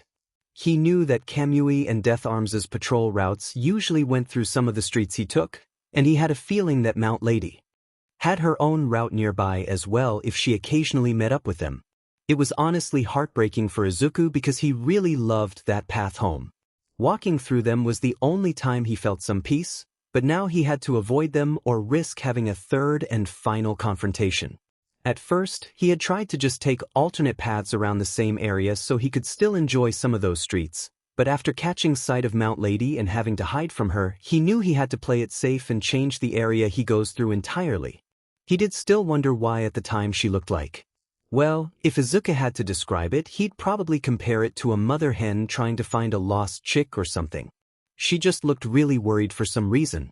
But besides that new change in his daily life, his training with All Might was improving. He'd like to think he's an expert at ignoring pain at this point, as exercising with new bruises or burns hardly faze him anymore. And he was also getting used to All Might's presence in general, although it was still really hard to call him Tashinori. Izuku just didn't feel like he was close enough with the man or even had the right to call him by his first name. It was even hard to call him Yagi. He appreciated All Might, he really did, but frankly, sometimes it was hard to look him in the eye when I cannot simply say, you can become a hero even without a quirk. My boy. I was actually once quirkless, just like yourself. But as I told you before, being a hero is not an occupation people without quirks are cut out for. It's sad, but that is what the reality is. But there was no way Izuku could dislike the guy. Not when he seemed to genuinely care about him. Izuku can count how many people care about his existence with just one hand, and All Might has made it clear that he's one of them. He had even given the boy a surprise day off before and took him to get ice cream together. It was weird but not bad. The pats on the back and occasional head rubs were nice too. He couldn't even remember the last time he had gotten physical affection like that from another person besides his mother. So all in all, things were okay. He had established and adjusted to a new rhythm of his life, and he didn't expect anything else to be different for a while. But he had no idea how much more his life would change even before making it to UA's stay back. It had been after another day of chatting with Ms. Suzuki. The sky had already turned to sunset, and Izuku had been taking a longer path home when he heard that yell in an alleyway he was just passing. He immediately recognized that it was a cry for help, a desperate plea from someone in danger.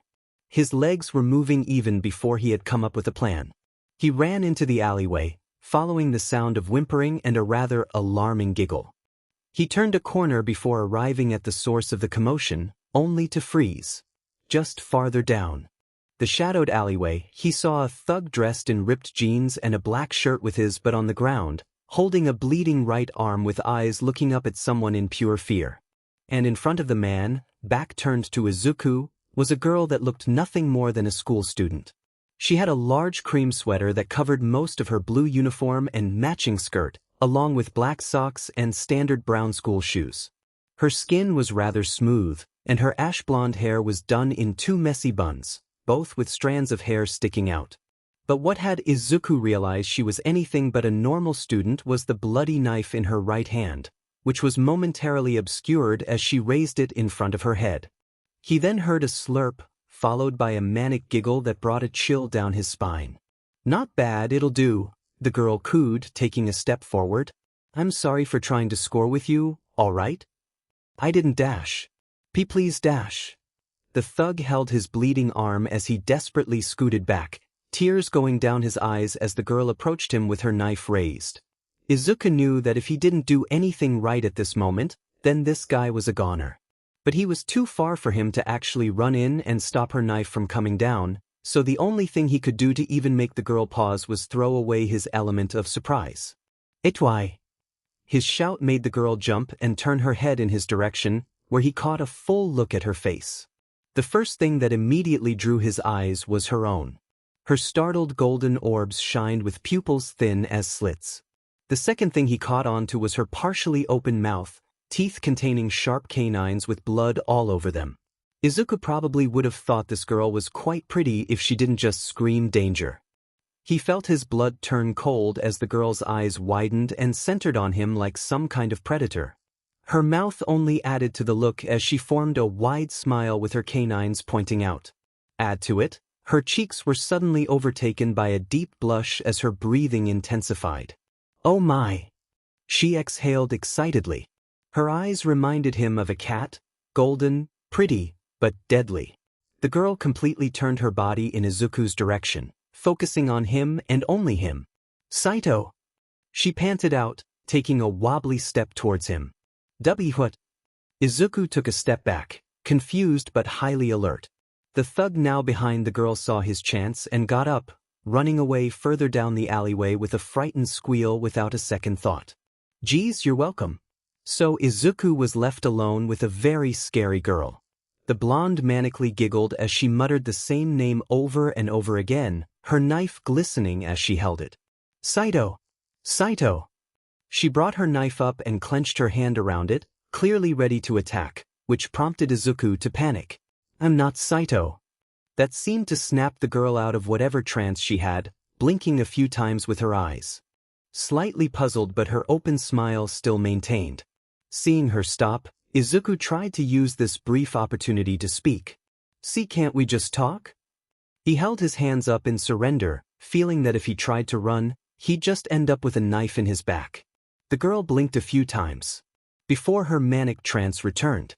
"Okay. Hi, I'm Toga." And that was the only warning Izuku got before she flung a knife right at him. "Juich." Izuku tilted his body just in time to avoid the knife that had been aimed at his neck. However, now he had to deal with the girl darting at him with another. "She's fast." He instinctively reached a hand behind him into his backpack and pulled something out just as Toga swung her knife down to slash him. Clang. Her knife was met with a metal ruler of all things, which Izuku firmly gripped with both hands as he struggled to push back. To think that the same ruler that had helped him save Bakugo was saving him now. "Oh my god. Ruler-kun, I'll love you for the rest of my life." Toga wasn't even fazed that her knife was blocked. She merely jumped backward while flinging two more knives forward. Wait. Izuku was barely able to avoid both blades. "Why are you even attacking me?" Toga landed on the ground with an immediate answer. "Because you're cute." Izuku's whole face would have turned crimson if the girl wasn't currently trying to make him leak that same color. "You look so cute." Toga crazily laughed as she pulled out two more knives. But you'd look so much cuter covered with blood. Izuku didn't understand what she was going on about, but his life was in danger. He had to think of a way of getting out of this with his blood intact, whether through talking or fighting. Fighting to beat her is definitely out of the question.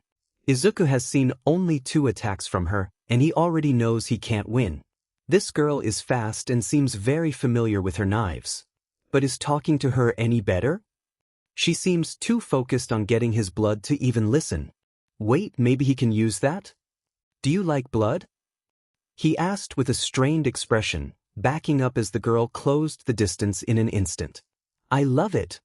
Toga replied, swiping her right knife at him. Izuku's left hand grabbed the lid of a metal trash can beside him and held it up as a shield. Toga's knife clanged against it, but it hardly made her stop. The schoolgirl just followed up on her assault by repeatedly slashing at the makeshift shield. Why do you like it so much? Izuku shouted, blocking blow after blow with the lid in his left hand while holding his ruler in his right. Toga's eyes squeezed as she formed another crazed grin. I just think it's amazing.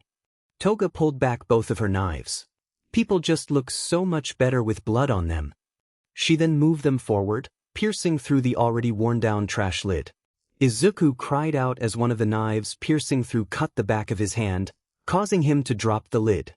With blood coming out. That had Toga's eyes dilate as they locked on. And it tastes so good. She tossed aside the knives lodged in the lid and dove right at Izuku, tackling him to the ground and causing him to drop his ruler. Ruler-kun, no.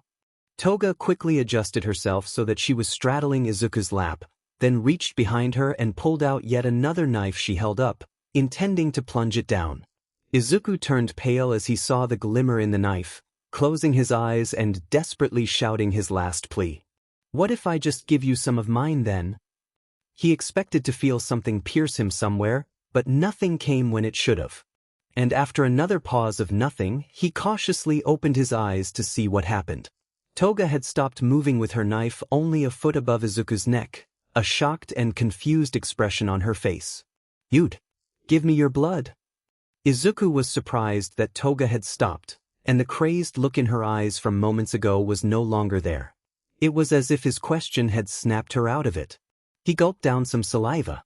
He had to be careful with what he said next. This girl is dangerous, and he knows he doesn't really have the power to stop her from doing whatever she wants with him. And more than anything, he just wanted to understand why this girl was doing these things. A girl so young like her didn't just go around doing this without reason. God, he hoped there was a reason. It was a long shot, but, if I'm going to get hurt, then I'd rather it'd be on my own terms. And it really seems like you do need the blood. He uttered timidly. Toga blinked a few times as she stared at Izuku, only to press the blade of her knife against his neck. Izuku didn't feel fear from the cold steel on his Adam's apple. Rather, Toga's expression was what gave it to him. It was as if all the warmth had melted from her face. All the joy and playfulness the girl had before was gone and replaced with a killer's cold gaze. It seemed even more threatening than the last look she had. You're saying you'd give me your blood, but what's stopping me from just taking it from you? She whispered, leaning close to his face. Izuku couldn't stop shaking but didn't dare to look away from her eyes. Technically, there isn't really anything stopping you from doing it. Toga's eyes narrowed. But wouldn't it be better if you had a constant source of blood you can get whenever you want? Izuku offered, even giving her a small but stressed smile. His words did seem to catch Toga's interest as a look of surprise slipped through her cold wall. But it quickly built back up as she threateningly pressed her knife more against Izuku's neck. Why? She whispered. Izuku hated how the cold steel felt against him but didn't falter. What do you mean why? Did you really need a reason to help someone? Once again, a small slip of surprise reflected off Toga's face before her eyes. Narrowed suspiciously. Help? Why would you want to help me? I tried to cut you up and now I can just gut you right here. Do you think that if you just give empty promises you'll walk away blood-free? You came down here to stop me from getting my blood in the first place, and now you want to help me? That wasn't why I came down here. Izuku quickly answered, complete honesty in his voice. Oh really? Toga sarcastically asked. Then why are you here? Izuku could feel the sweat under his shirt, but he knew he was close to making progress. He just had to show her that he really didn't mean to deny her what she liked. Toga. Right.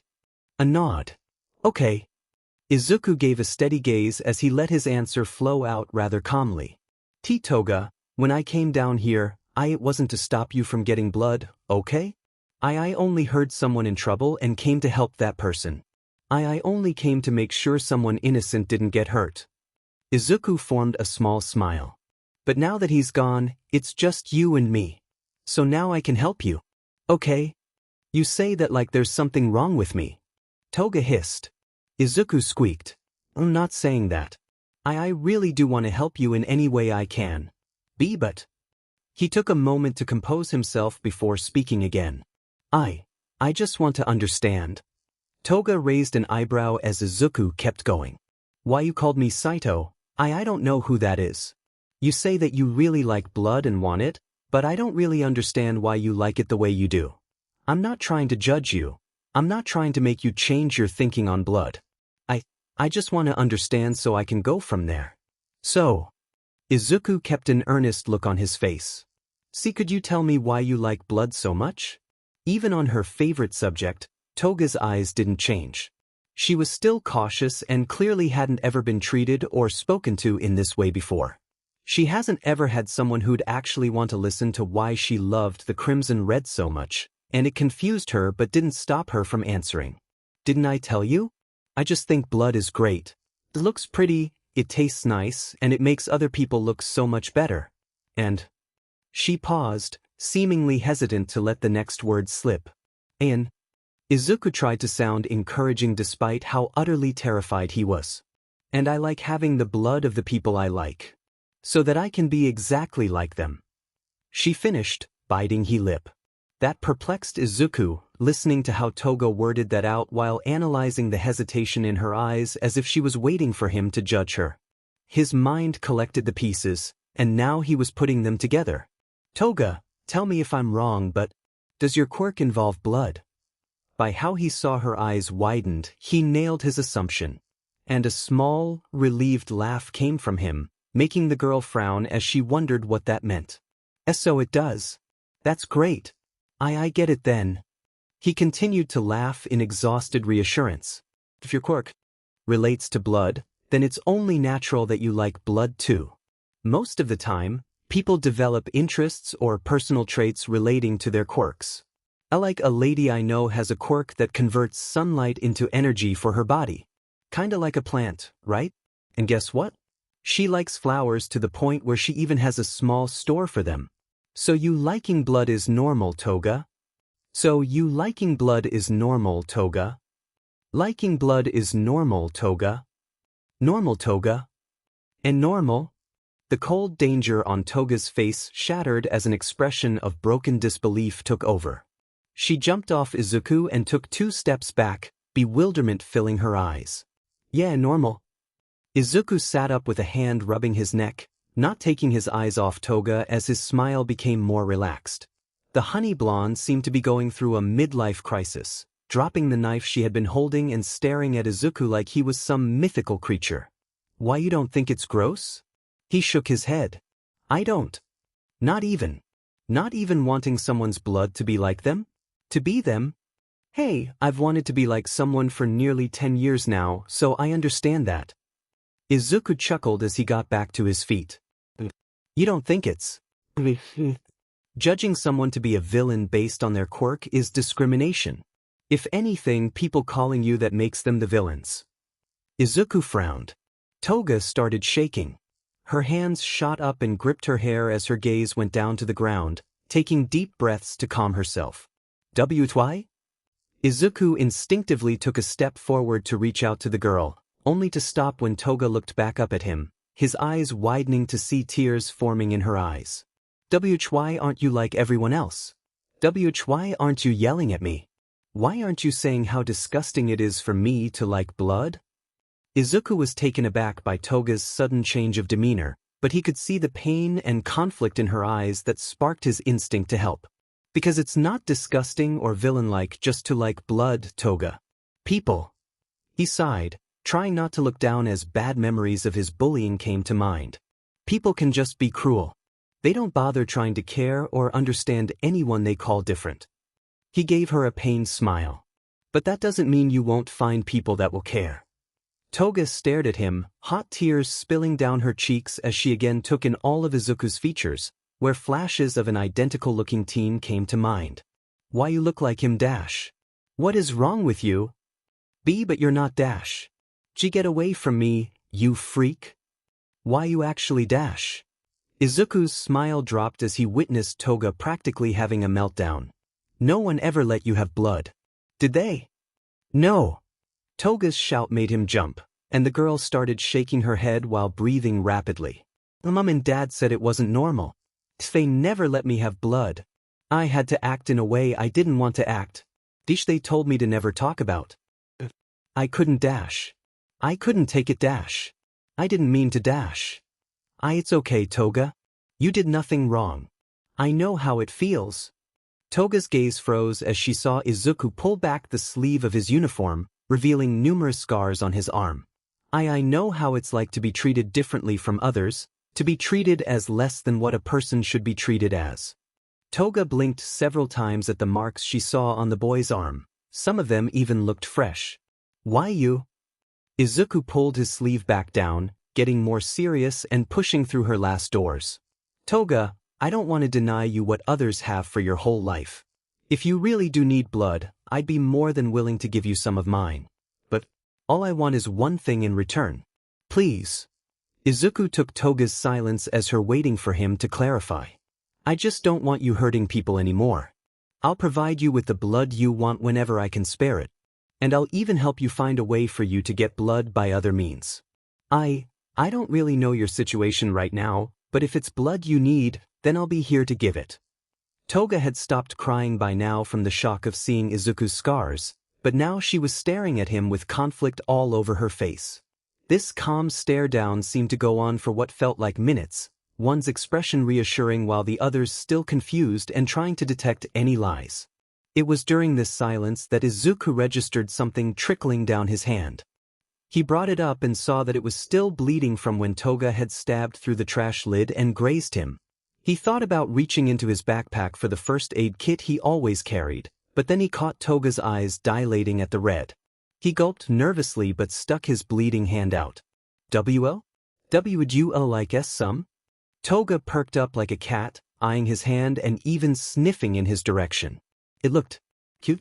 Izuku discarded that thought and didn't dare move as Toga slowly started to inch towards him, looking almost entranced as she stared at her target. When close enough, her hands slowly reached out and took his, keeping a surprisingly gentle hold as she brought it close to her face.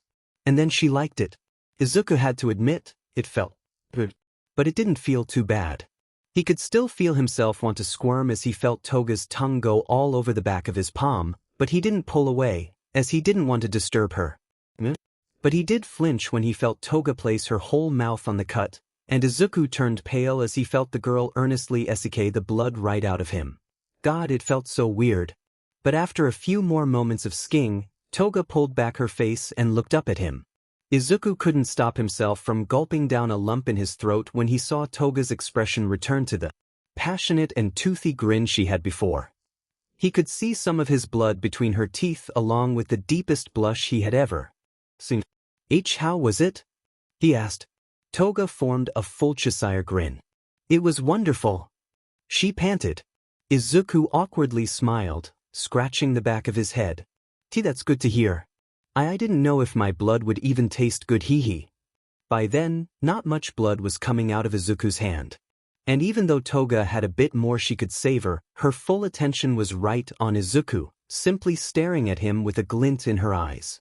Izuku had been waiting for Toga to say something, but he realized that the girl's gaze seemed locked onto him. And the more time that went by, the redder his face got. After about a minute of staring, he couldn't handle the silence anymore and turned away, awkwardly mumbling as he gently pulled his hand away from both of Toga. Sue? Please don't go hurting people anymore. Okay, Toga? Himiko. Izuku turned back to her with a perplexed look.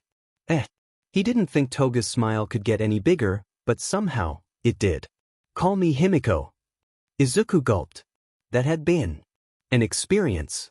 Izuku wore a completely blank look on his face as he walked into his neighborhood underneath the night sky, staring down at the back of his hand. For the rest of their encounter, Toga had continued to giggle and smile at him, simply nodding at whatever Izuku told her with a sparkle in her eyes that he hadn't ever seen a person make at him before. He had wanted to ask her more about herself, but the sky had already been turning dark by then, which Toga had noticed and took her leave. But not before asking something. Hey, what's your name?" Oh, I guess I never mentioned it. It's Midoriya. Izuku Midoriya." He couldn't forget how the girl's eyes brightened just from learning his name. "Well, I'll see you tomorrow, Izuku-en." So Izuku was left alone, speechless by the nickname given to him. And here he was now, walking back home with so many questions and a now bandaged hand. Izuku was really confused about Toga. He was glad that he seemed to cheer her up but wondered if he should be feeling like that when the girl had been going to kill him. But at least he had managed to guarantee that there wouldn't be any more victims by the girl, he hoped. So, everything turned out okay? He would say it did for the moment. But what about Toga's situation as a whole? Did people know that Toga was going out hurting people, maybe even killing them? Did Toga get kicked out from somewhere and was now on the run? Her uniform looked pretty clean for her to be homeless. And even if she was on the run, Izuku usually watched the news, so he didn't remember anything reported that had Toga's name or would relate to her specifically. Izuku abruptly stopped walking, his eyes widening. He did. Vague memories of a few months ago came to mind as he started running back to his apartment. He remembered that name. Saito. He recognized it from somewhere disturbing, and his mind was picking up the rest of the pieces that had been long forgotten. Izuku made it to his apartment out of breath, slamming the door open and closing it before rushing the rest of the way into his room. He immediately hopped onto his desk computer and searched that name with specific keywords to narrow it down. It didn't take long to find what he was looking for. Shocking news. Why? Bloody tragedy at middle school. This was it. It wasn't even that long ago. When this happened, Izuku had just finished his second year of junior high in Aldra, so it hadn't even been half a year. God, she had been just ending her second year of middle school? Izuku clicked the video of the report, first seeing a woman reporting the events as she stared at the camera. The middle school girl who attacked and inflicted heavy injuries on her classmates is still on the run. Police investigations are still underway. It then cut to a boy being interviewed on the sidewalk, his head cut off from the camera for privacy. Toga was always smiling and sociable. She was just someone who was overall cheerful and well-behaved. I still can't believe it. It then cut to a girl visibly trembling as she hugged herself, her head also cut from view. I saw her. Toga. She had a straw in Sato's wound, and she was sking his blood through it. Izuku immediately paused the video with a look of horror on his face, his hand unconsciously moving to his neck. She actually. He almost couldn't believe it. To think someone so young could do something so gruesome. Izuku took a deep breath to calm himself. This was a lot to take in, but he knew who Saito was now, the victim. And he knew what Toga did to him. But Saito. Why did she call him by his name? Izuku immediately started searching for images of Saito. Normally it'd be illegal for a minor's information or image to be leaked out to the public without consent, but he knew there would always be insensitive idiots posting something about them anyway. That was how his classmates had figured out his involvement in the sludge villain incident, after all. So it didn't take long to find a photo of Saito on a school field trip. And Izuku couldn't believe it. Saito stood in front of a hero agency with his class, wearing a dark blue uniform with a red tie as he smiled at the camera, surrounded by his many classmates. But what shocked Izuku was his features. He saw it. Similar wide eyes, a mess of fluffy-looking hair, and even a somewhat similar build as himself. But both his hair and eyes were black, and he lacked any freckles on his face. But the comparison was still there. Looks like me. Izuku's hand went up to his face as he stared at the boy in the photo, suddenly getting chills. Was Toga gonna do the same thing to him? Just the thought of it made Izuku feel queasy. Oh god. He pulled out his phone and stared at the screen, his hands shaking. He could report his encounter to the police. But, why aren't you like everyone? Boss? Why aren't you yelling at me? Why aren't you saying how disgusting it is for me to like blood? Mom and Dad said it wasn't normal. They never let me have blood. I had to act in a way I didn't want to act. They told me to never talk about it. Wasn't she also a victim? I couldn't dash. I didn't mean to dash. Izuku frowned, looking back up at the screen and eyeing the title of the headline. The media asks why, but Izuku knew why, his analytical mind putting everything together. Toga must have snapped, simple as that. The students interviewed said it themselves. She had always smiled. She had always been obedient and well-behaved. From the context he's gotten from her, it seems like she had put on a mask that she had to keep on. A mask that had ended up shattering when her thirst for blood from her quirk made it so she couldn't take it anymore. And Toga had told Izuku herself that her parents said her fondness for blood wasn't normal and made her act in a way she didn't want to. They didn't get her the resources she needed to help cope with the side effects of her quirk. They kept her from being herself. Izuku tightly gripped his phone as his other hand clicked his mouse to continue the video. The screen had changed from the trembling girl to a speaker by a gate of a wealthy-looking house, where Toga's parents spoke from. "We're so sorry. We did our best, but it wasn't any good. She was a lost cause. That child." Izuku narrowed his eyes. "She's a demon." He then closed the tab entirely, deciding that was enough of that. That must have been Toga's mother. He could already smell the bullshit. Did your best? They tried to turn their child into something she wasn't rather than accept her nature and the nature of her quirk. Some best. Did they never even bother getting a counselor? Or any kind of professional help? Did they prioritize their reputation rather than their daughter's condition? Izuku pinched his nose with a sigh. This was just another example of society trying to force its standards on someone. He would know. But she's on the run now. He rested his elbows on his desk and hung his head, hands digging into his hair. Does she even have anywhere to stay? He knew Toga needed help. He didn't want her to be treated like a villain that didn't have any hope. The only reason she is even the way she is that nobody had helped her the right way.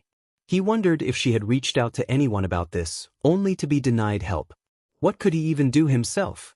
He didn't even have her number or any other way to contact her since she abruptly left. And now that he thought about it, did she even agree to their deal now that he thought about it? And if she did but can't find him, then would she just forget about it and continue to go hurting people? Could he get someone to help him out? To help him find her? Maybe All Might? He didn't know if he could trust him with this. The man had the same views as the general. Public regarding quirkless people becoming heroes. What if his views on villains were similar? That a villain is a villain, no matter what? Izuku slammed his head on the desk with a groan. What was he supposed to do? Did Toga say anything about where to find her? How would they even meet up in the future? Well, I'll see you tomorrow, Izuku-en. She expects to see him tomorrow? Does that mean? Oh God, he has to go back to that alleyway, doesn't he? But did he really want to run into her again? Izuku slapped himself for even thinking of leaving her, someone who needed help. This was the whole reason why Toga was on the run. Because no one helped her when she needed it. So he was going to be that person. But although he wanted to help her, Izuku knew that it probably wouldn't be a good idea to ask Toga for information about her past. It might just make her wary of him again. It'd be better if they got acquainted with each other to the point where she trusts him enough to share what happened from her view and her thought process at the time. So he'll go back to that alleyway tomorrow to make sure he finds her again. But for now, he had to eat something to help recover the blood he lost. Izuku took a deep breath as he stood at the alleyway entrance from yesterday, hyping himself up to go in.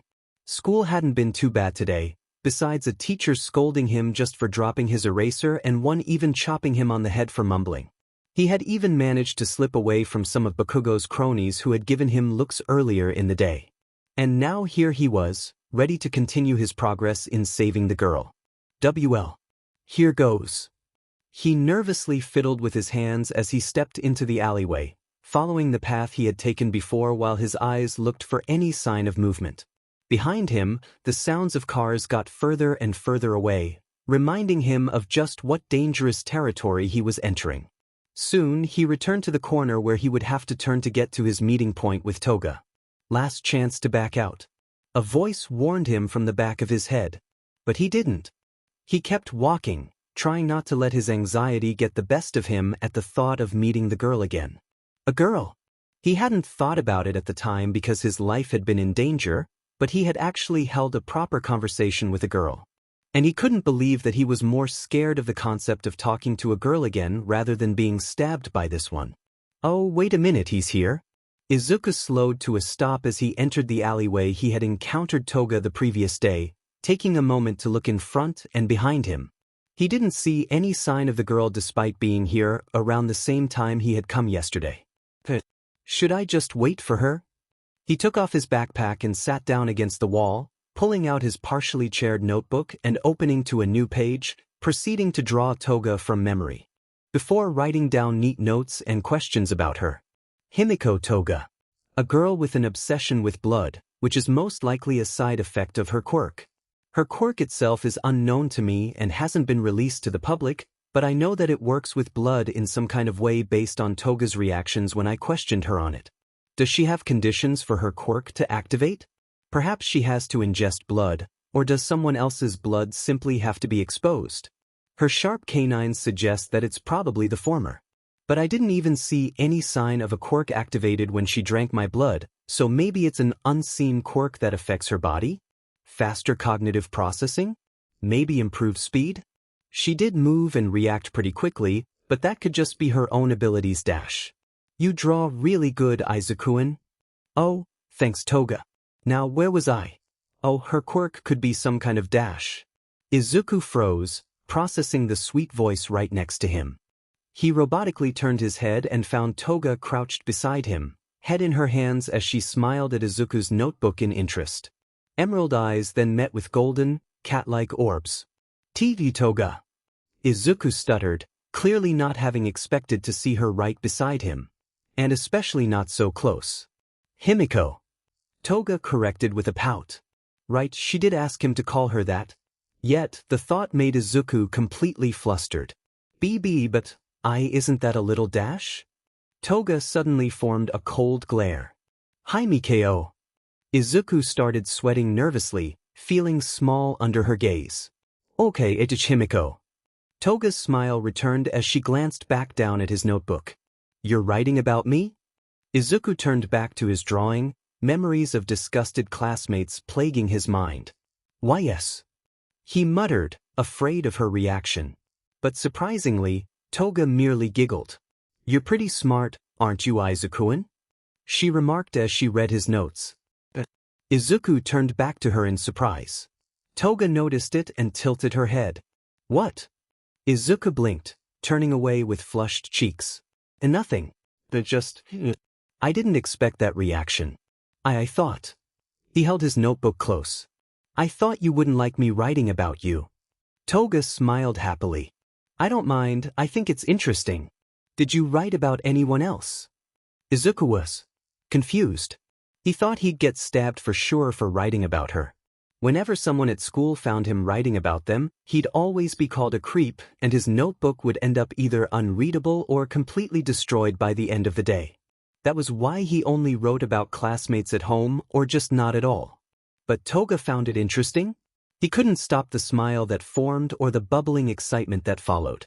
Why, I mainly write about heroes and their quirks. Sometimes I have pages just about their quirks and everything that you can do with it. Oh, wanna know my quirk then? Toga asked, pointing at herself. Izuku was shocked. You actually? Tell me? And you'd be okay letting me. Write it down? It makes you look happy doing it, so sure. Toga smiled, taking a seat against the wall next to Izuku. Izuku just kept staring at her, confusion and uneasiness in his eyes. He didn't really know what to think. This was unfamiliar to him. He ended up shyly turning away. Okay.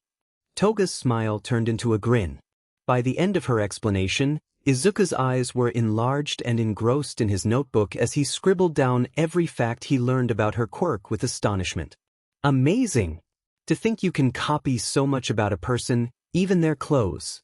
You could disguise yourself as anyone and infiltrate wherever you want to go, even getting past fingerprint and eye scanners since your apparent DNA becomes that person entirely. You could even use your quirk in the police force to ingest blood samples and easily identify who they belong to by turning into that person.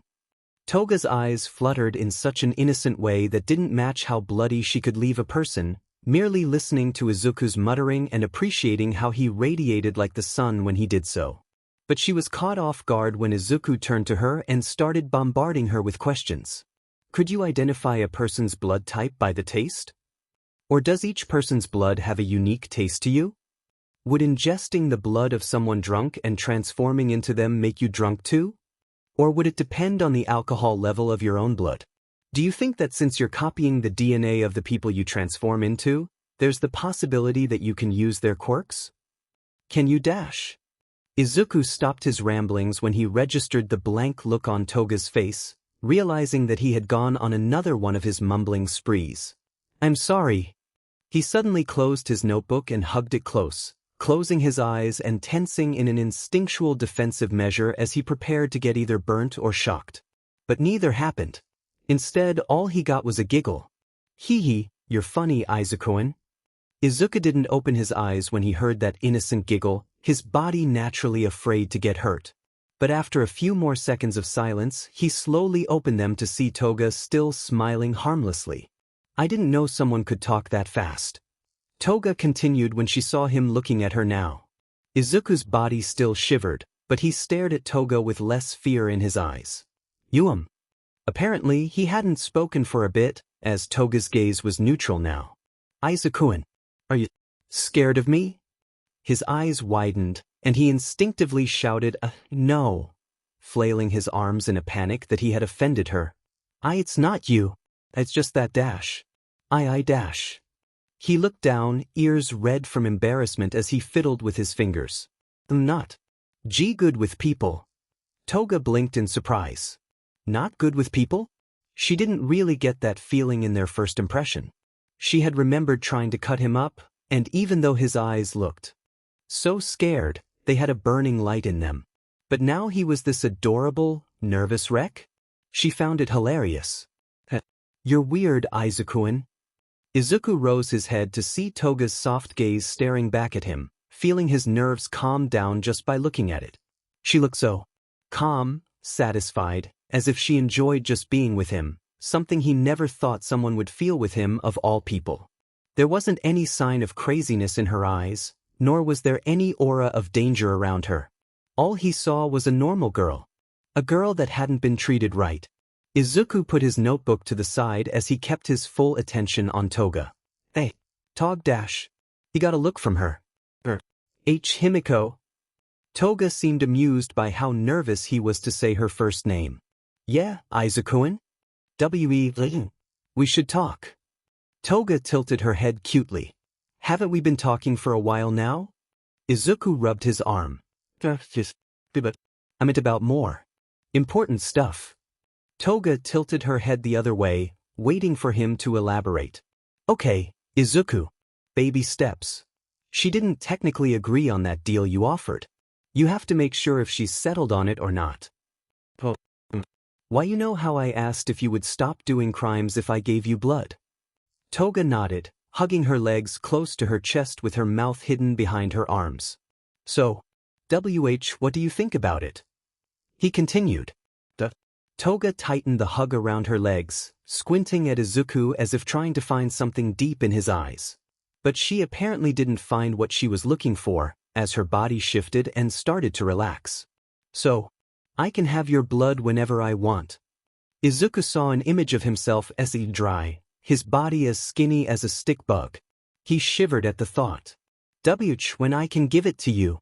Because I still need enough blood not to pass out or die, why you know. He uttered, hoping she'd understand. He saw Toga's eyes narrow, seeming reluctant. But I can also store my blood in packets whenever I'm not giving it to you directly. That way, if you want blood and I'm not in the condition to give it to you, why I can have one of the packets. And I did say that I'd work to help you find blood by other means. So I'll start looking into that too. Toga blinked, curiosity in her eyes. You'd really do that much for me? Of course. I wasn't lying when I said I wanted to help you out. Izuku proudly stated. Toga rose her head from behind her arms, mouth appearing as a small line. But why do you want to help me so much? There was a pause between them, with a surprised Izuku not having expected that question. Seeing his look, Toga continued. You don't have any reason to help me. Yesterday, you could have only said those things to trick me into letting you live. You didn't have to come back, but you did. You won't get anything for helping me, and I won't give anything to you. So why? It seems that she doesn't believe him enough to know that he'd help without expecting something. And Izuku understood that. She had only met him yesterday, so Toga didn't really have a solid reason for trusting him. But he already knew why he was helping her. And he could only hope she'd believe him. Himiko. He started, a fire igniting in his eyes. I'm quirkless. Toga's eyes filled with surprise before morphing into suspicion, wondering why he suddenly brought up such a fact. Izuku took a deep breath before adding, but even though I'm quirkless, I want to become a hero. This time, Toga raised an eyebrow, to which Izuku released an empty chuckle. I know it sounds crazy, but it's something I wanted to be for my whole life, even when I learned that I didn't have any kind of power. Izuku shifted his sitting position, seated on his behind again while staring down at his hand with a depressing gaze. But because I'm quirkless, my whole value as a person seemed to just vanish. It seemed like I'd never be given a chance to become a hero when everyone was against me. My best friend completely turned on me, other kids look at me like trash on the street, and adults just seem to lose all respect me. I was bullied for something out of my control, and it became worse when people learned that I still wanted to be a hero, even without a quirk. Izuku looked back up at Toga, trying not to let the pain of his memories show on his face. Our situations aren't the same, Toga, I know that. But what I experienced firsthand made me realize that there are so many people in the world like me. People who need help, people who need someone to accept them for who they are and show them that they have value as a person. I want to be a hero so that I can save these people and finally get the world to realize that quirks aren't everything, that they shouldn't judge people for something out of their control. Izuku put on a sad smile. But if I can't even help one girl right in front of me, then can I really call myself a hero? Can I really fight for the ideals I want when I don't even follow them myself? Toga's stare was just open. Listening to Izuku, she could hear how earnest he was and yet could pick up on the pain in his voice from reminiscing. Izuku stood up. So that's the reason why I want to be a hero, that's why I want to help you. Not to gain something out of it, but because it's the right thing to do. So, he offered a hand down to Toga, smiling more cheerfully now. Will you let me help you? Toga sat still for nearly a minute, merely staring upward at Izuku with a look of wonder. There was still hesitation in her eyes, hesitation that he picked up. I'm not asking you to do too much, Himiko. At least, I hope I'm not. I'm not asking you to turn yourself in. I'm not asking you to go meet people to help you. All I'm asking is that you stop hurting people and don't do any more crimes that others will use against you in the future.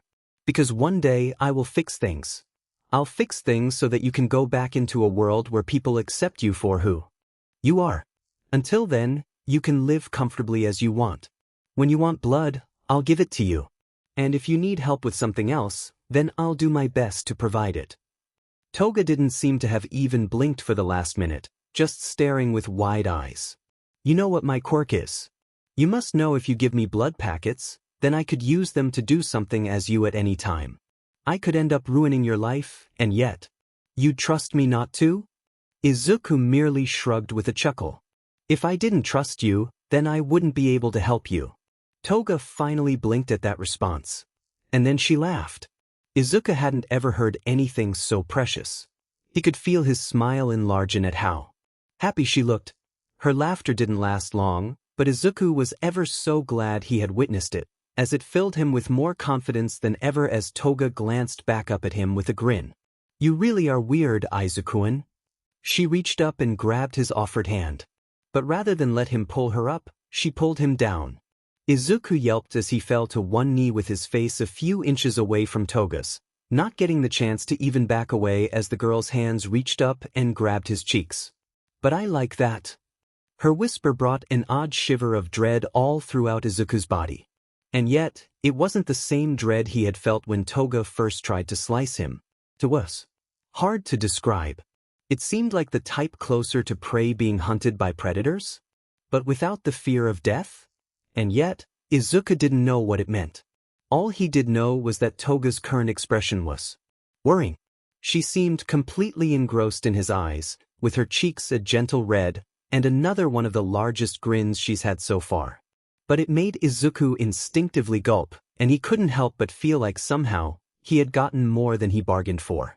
2 days have gone by since Izuku's last meeting with Toga. Himiko, per her insistence. God, she really asked him to call her by her first name. Her first name.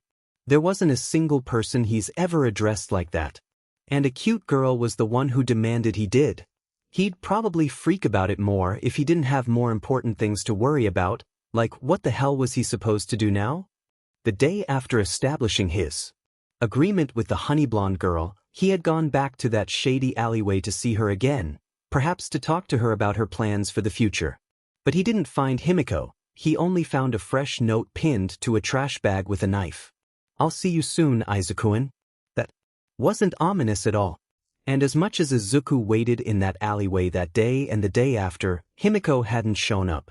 So here he was, in his apartment with the sky pitch black outside, his all-might lamp illuminating his desk as he wrote with one hand while lifting a small dumbbell with the other. But he found that he couldn't focus on his work, not when there was a constant nagging in his head about Himiko's sudden silence. Izuku groaned and simultaneously put the dumbbell and pencil on his desk. Just why did she suddenly go silent? She left that note for me, but how would she even know where to find me? Should I go back and leave a note of my own for her? Or is she not going to be back in that alleyway anymore? He leaned back in his chair and stared upward at his ceiling. I hope she's okay. I don't know how high her dependency on blood is, but I hope she doesn't end up hurting someone because of it. Wait, how long can she go without blood before losing her sense of self? I gotta find her before that happens. But where do I even dash? Izuku's body stiffened, his head robotically turning at his curtain-covered window. Did I just hear something? He waited a minute to see if he had imagined that, only to hear 3 more taps. Is there something tapping my window? Was it a bird? That sounded about right to him. After all, he and his mom lived on the 3rd floor of the apartment complex, and right outside his window was only the small balcony that each unit had. Izuku frowned, getting up from his seat and approaching the window. One quick movement should scare the thing away, so he grabbed his all-might-themed curtains, which practically looked like American flags, and yanked them apart. He expected to see a crow or dove fly away, not 2 illuminating golden eyes staring right back at him. Jewish. It was like something straight out of a horror movie, including Izuku falling on his butt and scooting backward across the room as his breathing went from 0 to 100 real quick. Wah dash. He had been on the verge of running out and calling the police, only to realize that he knew who those eyes belonged to.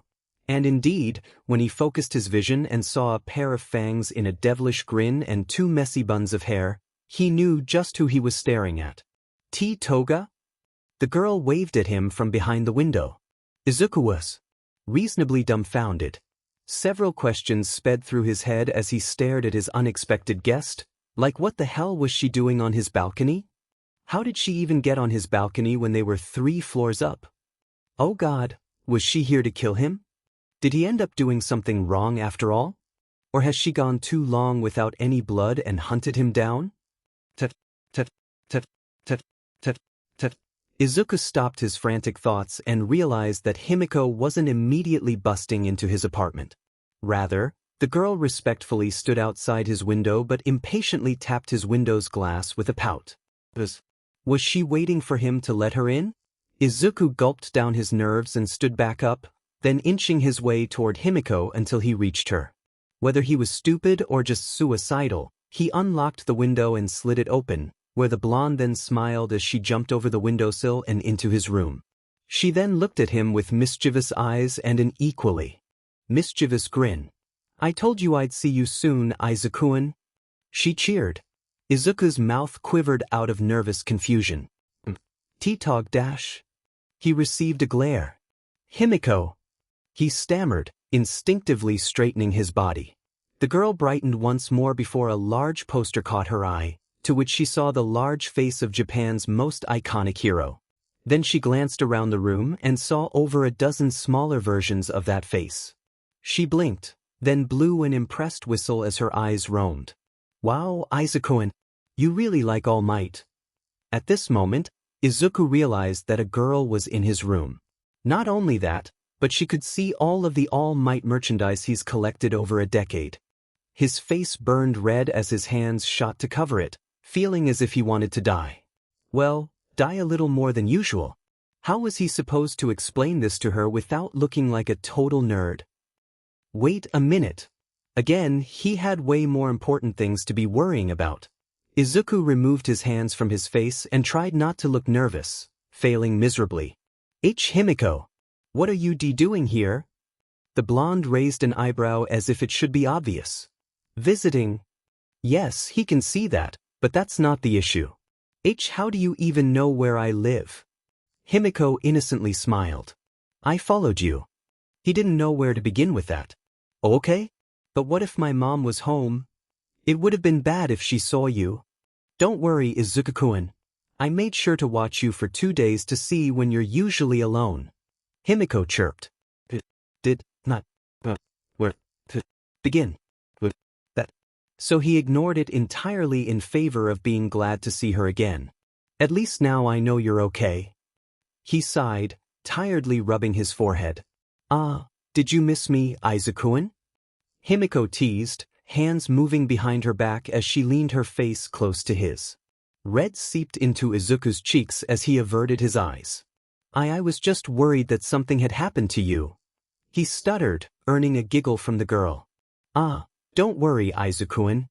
She brought a hand from behind her back, one twirling a knife as a glint flashed in her eyes. "I'm not easy to catch." Izuku shivered at the sight of the metal reflecting the moonlight. "All right." He hadn't thought about it before, but she was really good at using knives, wasn't she? Himiko slipped her blade away, where does she even keep them? And skipped over to Izuku's bed, plopping herself on the edge and dangling her legs. "So whatcha doing before I got here?" she asked, pressing her hands on the mattress as she leaned back a bit. Just making a copy of my homework," Izuku responded honestly, only to cringe at how odd that sounded, especially as Himiko raised an eyebrow. "A copy? Shoot. How was he supposed to explain that he always carried a hidden copy of his homework in case his bullies destroyed his original?" Himiko's eyes darkened. "I said that out loud, didn't I?" She nodded. "Minute. You mentioned those little bullies before. Can you tell me who they are? I just want to talk." Himiko beamed innocently with closed eyes despite the knife poking out of her sleeve. "Didn't we agree that you'd stop hurting people, Himiko?" Izuku uttered in a panic. Sure, he may not like his bullies, but that doesn't mean he wants them gutted like animals. Nevertheless, Himiko didn't seem to like his answer as the girl childishly flailed her arms up and down, knife in hand and another pout on her face. "But they're so mean to you. I can't even stab them a little bit?" Please don't." Izuku pleaded. "Doing that wouldn't solve the problem. It'd just compromise you. The heroes have no idea you're in Mizudafu, do they? Even if you turn into someone else, someone might connect the dots and come find you." Himiko's pout grew. "I really can't stab people anymore? So what, I can only run away or let people hurt me then?" Crap, she seemed reluctant. He had to find some sort of middle ground. "I'd prefer that you just run away if you get into trouble, and mainly with the heroes.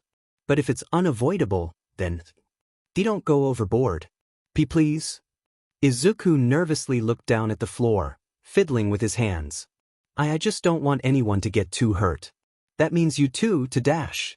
Himiko. The blonde stared at the greenette for a few seconds before grumbling as she slipped her knife back into her sleeve. You're too nice, Izuku-an. He chuckled nervously at that, looking back up at her. As someone has to be, right? Himiko seemed to agree, as a small smile formed on her face as she propped her elbows on her legs and slouched over, putting her head in her hands. You're really gonna try to be a hero, Izuku-an? Now that was easy to answer. It was the only thing he was ever sure about. Of course. I told you before, didn't I? I want to help people like me and you. That's the kind of hero I want to be, one that cares enough to save everyone. Even the villains? Himiko asked, her voice nearly a whisper. Especially the villains, Izuku responded firmly, astonishing her. If there's one thing I know, Himiko, it's that villains aren't born, they're made. Most people turn into villains because they're pushed to that point. Whether it's people wanting to get revenge on those who hurt them or believing that villainy really is their only way to live. He gave the girl a sad smile. I know that there are probably a lot of reasons someone can become a villain, but to me, quirks are the biggest factor nowadays. People tend to look at a person's quirk and see it as all they are. His hands clenched into fists, head tipped downward. If you have a quirk that's flashy or hero-like, people praise and support you. He watched as Bakugo madly grinned as teachers and students smiled, cheering his amazing quirk. If it's something scary or villain-like, people fear or antagonize you. He watched as Himiko cried and clutched her head, having suffered because of the disgust and fear of her own parents keeping her from being who she was. And if you don't even have a quirk, then people sneered and laughed, punched and kicked, taunted and baited. Izuku remembered all the articles he read on quirkless deaths, from hate crimes to suicide, and wondered if he'd join the statistics one day. Well, it's obvious what people think about that. He lifted his head back at Himiko, his smile becoming determined. So I want to be a hero to help fix that, to help make a world where people won't have to worry about being treated terribly for something they can't control, where people can feel safe and get help anytime, where people won't feel desperate to do things. And once he gets All Might's quirk, he could turn that dream into a reality.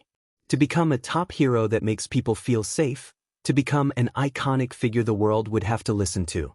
To tell everyone that a quirk, or lack of quirk, isn't what determines who a person is, nor what they're worth. Oh, and to fix the system involving quirks and heroes so that a single man wasn't holding up the entirety of Japan. Izuku didn't want to be like All Might and have everything come crashing down the moment he left. The world needs more than one symbol to fill people with hope and inflict fear on villains. Izuku realized that he was deep in his thoughts and snapped out of them to notice that Himiko's eyes hadn't once looked away from him during his rambling, a smile on her face that nearly reached her ears. You really are cute, Izuku-an. All the composure he had suddenly crashed and burned, leaving him in a sputtering mess. What the dash? I'm not dash? Why did you dash? As he stuttered incomprehensible words, Himiko giggled, standing up from the bed and happily springing to him. And when I think about how cute you are. She reached up and wrapped her arms behind Izuku's neck, making the boy completely freeze, golden gems and emerald jewels staring at one another. I get hungry. The way she said it once again brought that familiar shiver of dread from the other day, and yet, Izuku was unable to look away from the cat-like eyes 3 inches from his own as his skin became a shade that made him resemble a strawberry. Himiko dash? The girl opened her mouth, revealing her sharp canines and a long tongue. And I think you know what I'm hungry for. Right, Izuku-an? She asked, her cheeks flushed with excitement. Izuku gulped down a lump in his throat. In hindsight, he really should have expected this when the girl had shown up. At least she hadn't immediately jumped him for it. Why? But that didn't mean he didn't have butterflies in his stomach at the thought of what would come next. Please be gentle? The schoolgirl giggled like, what? A schoolgirl? Ah, now you're making me want to do something else. But that can be for another time. What? Wanting to do something else? What does that mean? Was there something he missed from what he said that prompted that reaction? What was she dash?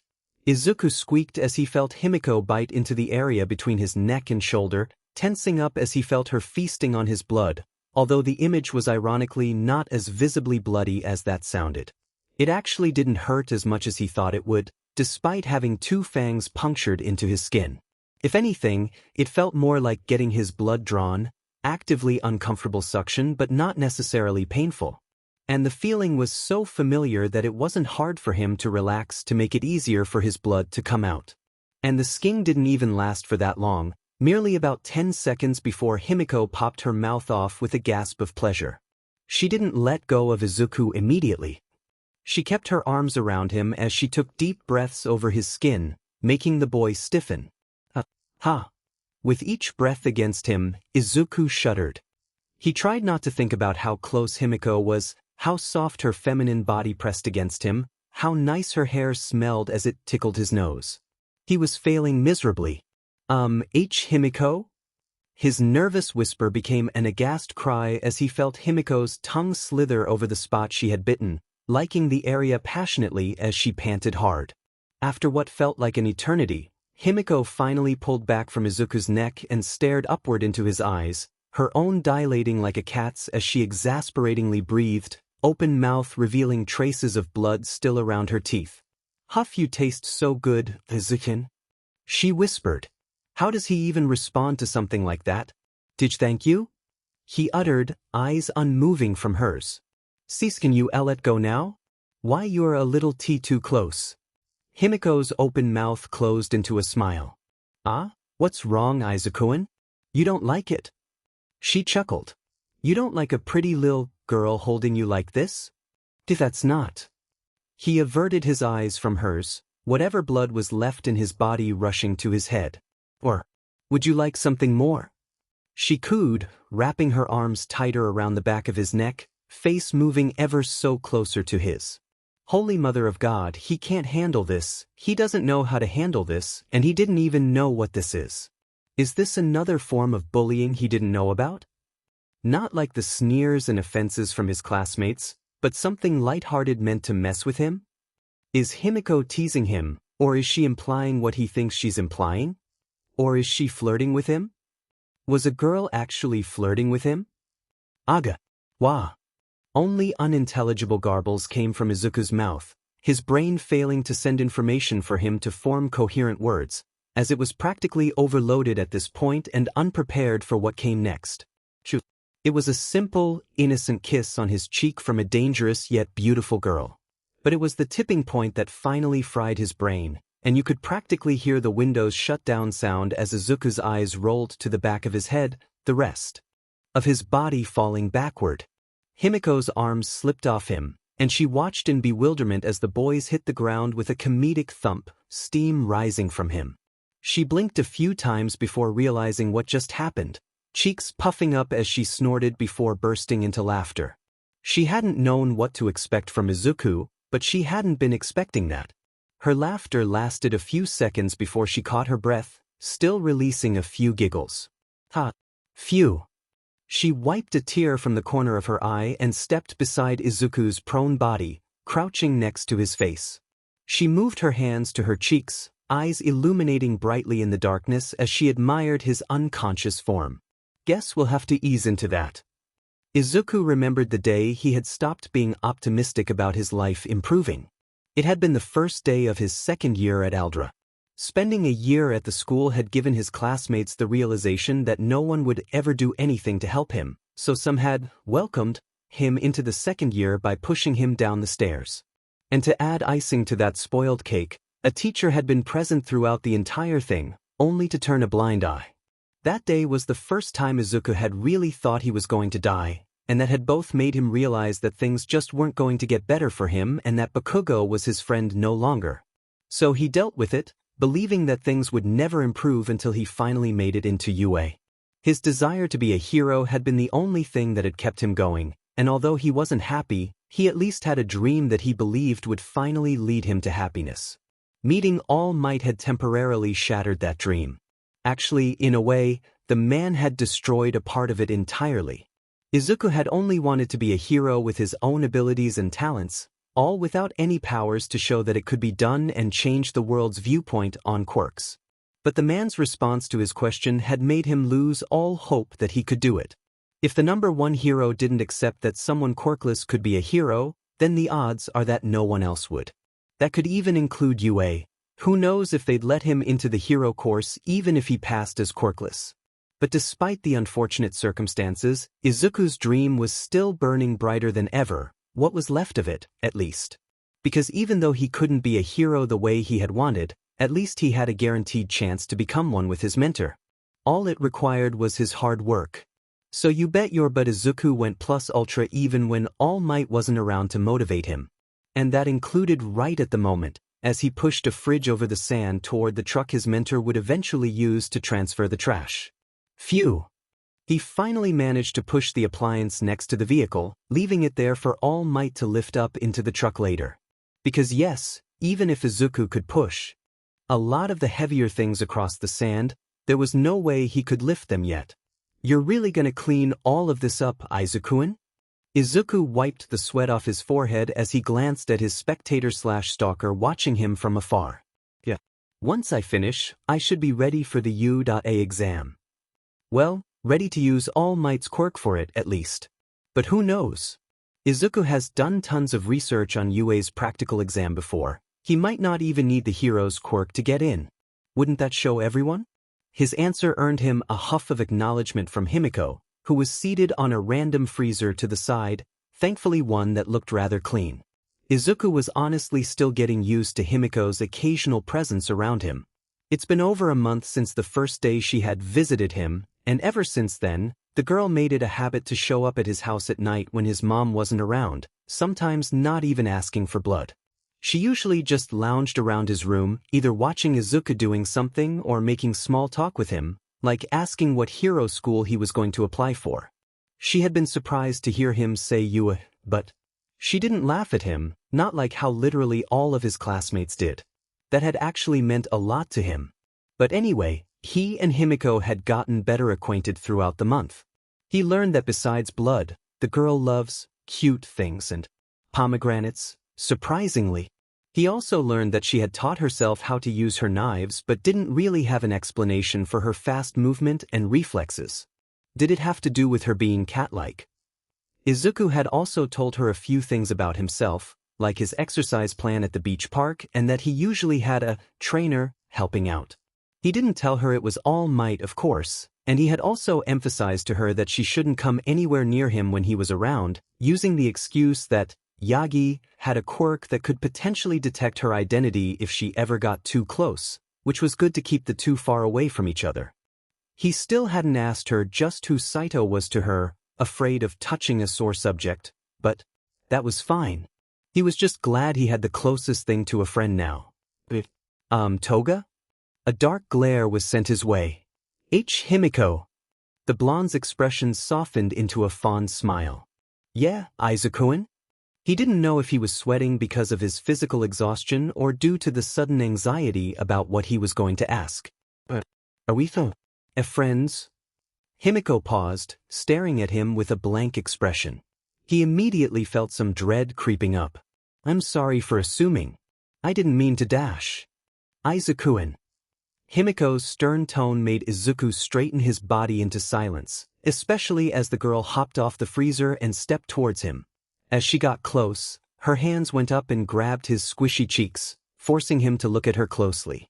He couldn't shake the thought that she looked adorable when she pouted.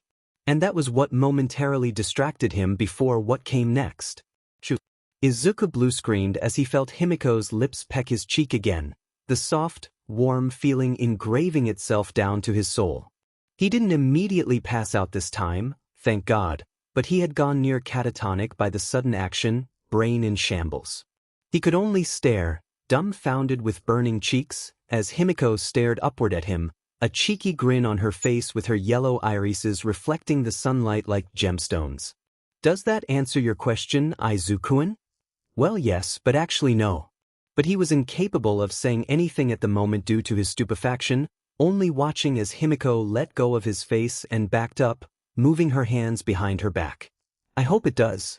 It'd be a shame if you don't realize just when someone actually wants to be your friend, or maybe even more. Himiko winked at him before turning around and walking off, swaying her hips a bit as she did until she was completely out of view. After she left, Izuku's brain finally started working again, and he wondered what the hell had just happened.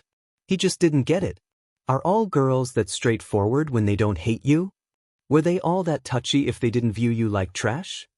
Or was he that socially stunted that he was actually wondering if that had been flirting or some really weird friendship interaction?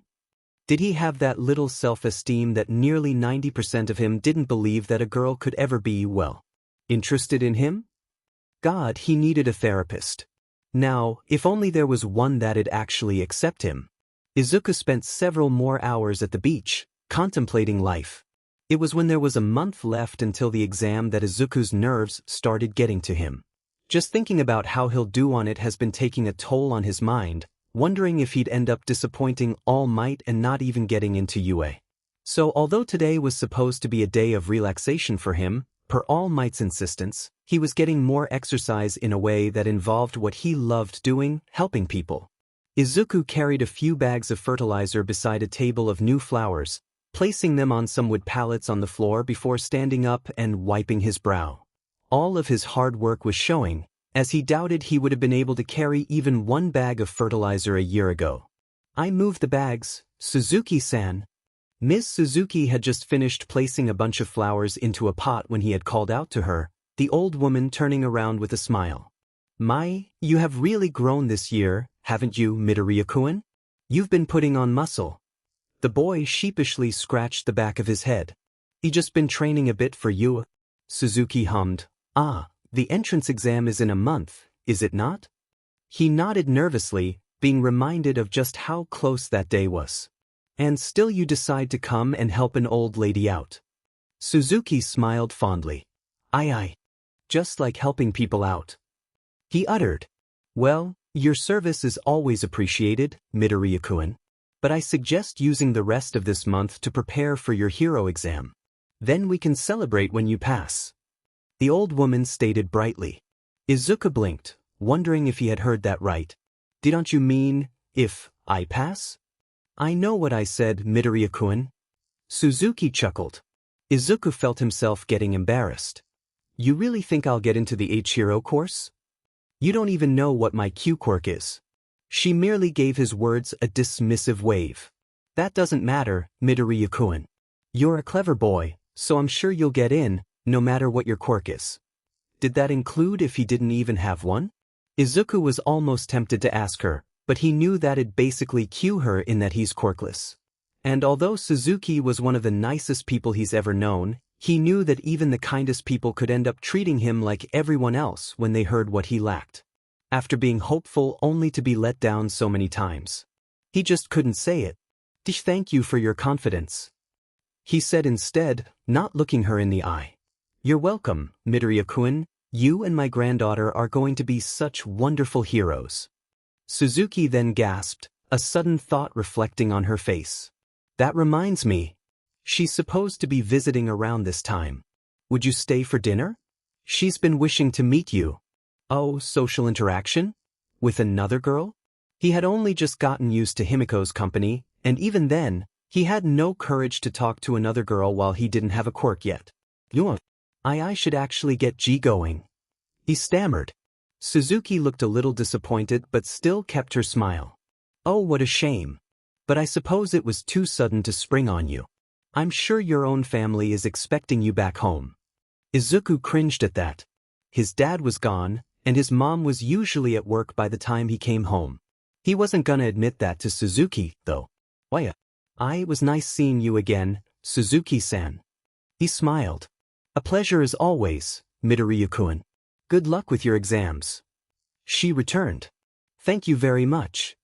After a polite bow, the boy turned and exited the flower shop. As he walked along the sidewalk, he couldn't help but think back on Suzuki's words. That doesn't matter, Midoriya. You're a clever boy, so I'm sure you'll get in, no matter what your quirk is. So close.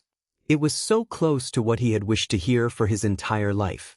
He once again started feeling self-doubt crawling up, that Suzuki-san would have said something else if she knew he lacked a quirk, if all his help to her would have meant nothing if she learned he was quirkless. He got so deep thinking about it that he zoned out and bumped into someone. He immediately became rigid, especially when some rather sharp dark green eyes turned to him. Sorry. I wasn't looking where I was going. He instinctively bowed several times. The girl simply gave him a small nod back. It's of no harm. Despite her intense eyes making it seem like she was glaring, she had a pretty soft-spoken voice. May you be blessed. Okay. Izuku watched the girl leave, getting a good look at the back of her head, where he noticed an obvious but interesting detail. Vines? Must be her quirk. Do they grow on her head in a similar function as Suzuki-san's sunflower does? Would sunlight help them grow faster? Does she have some measure of control over them like other hair-related quirks? He turned around and kept walking, ending up on another one of his muttering tangents about how the girl's quirk functioned, all while the girl herself walked into the flower shop he had just left. Not even a minute passed before that girl urgently ran out of the shop and looked down the sidewalk, only to see that the saint her grandmother had mentioned was already long gone. February 26-5:57 a.m. When Izuku had first started following All Might's exercise plan, it had been excruciatingly painful for someone like him, who hadn't exercised before, to follow. Add to that the burns and bruises he'd usually get from some of his classmates, and those first 2 months had been the most painful ones of his entire life. After his encounter with Death Arms and Co., the next couple of months had been difficult but much more manageable, as he had obtained quite the pain tolerance at that point. It wasn't like he didn't feel pain, but it was easy for him to push through it. Meeting and befriending Himiko after another few months had been quite a surprise for Izuku, as he hadn't expected his first new friend since primary school to be a villain of all people. He also hadn't expected to be nearly killed again by that same girl in their first encounter, but he'd say things had really worked out for him. He was alive after all. Since then, Izuku has been following the same pattern of getting up early, cleaning the beach with all might, going to school, surviving, and returning to continue working on the beach or doing his homework. Besides Himiko's constant visits and some close calls nearly running into Mount Lady, nothing else was really noteworthy about the year as it went by in a flash. Day by day, Izuku had cleared away the beach, and week by week, more areas were cleaned to reveal the bright, glistening sand underneath. During this time, there had been plenty of good development between his and Himiko's. Friendship? Relationship? He didn't even know what to call it at this point. First, the girl had trusted him enough to take him to her home. And that home was just an abandoned apartment in better condition than he had assumed it'd be at first glance. It even had a couch and a bed in the room she was in, both rather clean, and there was even a washer, which finally explained to Izuku how Himiko's uniform always looked so clean. But that wasn't the important part. That part was finding out that the freezer from the beach actually wasn't in too bad of a condition, and Izuku had ended up installing it into Himiko's living space. That meant he could leave blood pouches for the girl, so she didn't have to come to him directly anymore. And yet, Himiko made it clear that his blood tasted the best when she essayed it out of him directly. He wasn't sure what to make of that. Himiko's forms of affection had also changed a bit. In the months that had passed, the girl had gone from simple kisses on the cheek to tight hugs and playful licks here and there, even when there wasn't any blood on him. Sometimes she'd even just glomp him or nuzzle him with her cheek. She was like a cat. A clingy, pretty cat. At least Izuku had gotten used to her antics. And he'd even say that he enjoyed them. He didn't mind the clinginess. But then again, that might be the 10 years of lacking physical affection talking. However, even after the remaining year had blown by, Izuku was still unsure what to make of Himiko regarding just what their relationship was or what it could potentially lead to. On the one hand, this would probably be the only girl who'd ever genuinely liked him for who he was, even knowing he didn't have a quirk. On the other, his life was complicated enough and would probably get even more so with One for All and Yua, and he wasn't sure how he felt about Himiko or that he'd even be good for her. Or maybe that was just him making excuses because of his lack of confidence and social interaction. And he hadn't even addressed Himiko's past yet, as in getting her perspective of what had happened the day she had snapped. Could he really be in a relationship with her if they both kept deep and dangerous secrets from one another, with one for all in her past that she believed he didn't know? He'll worry about that later.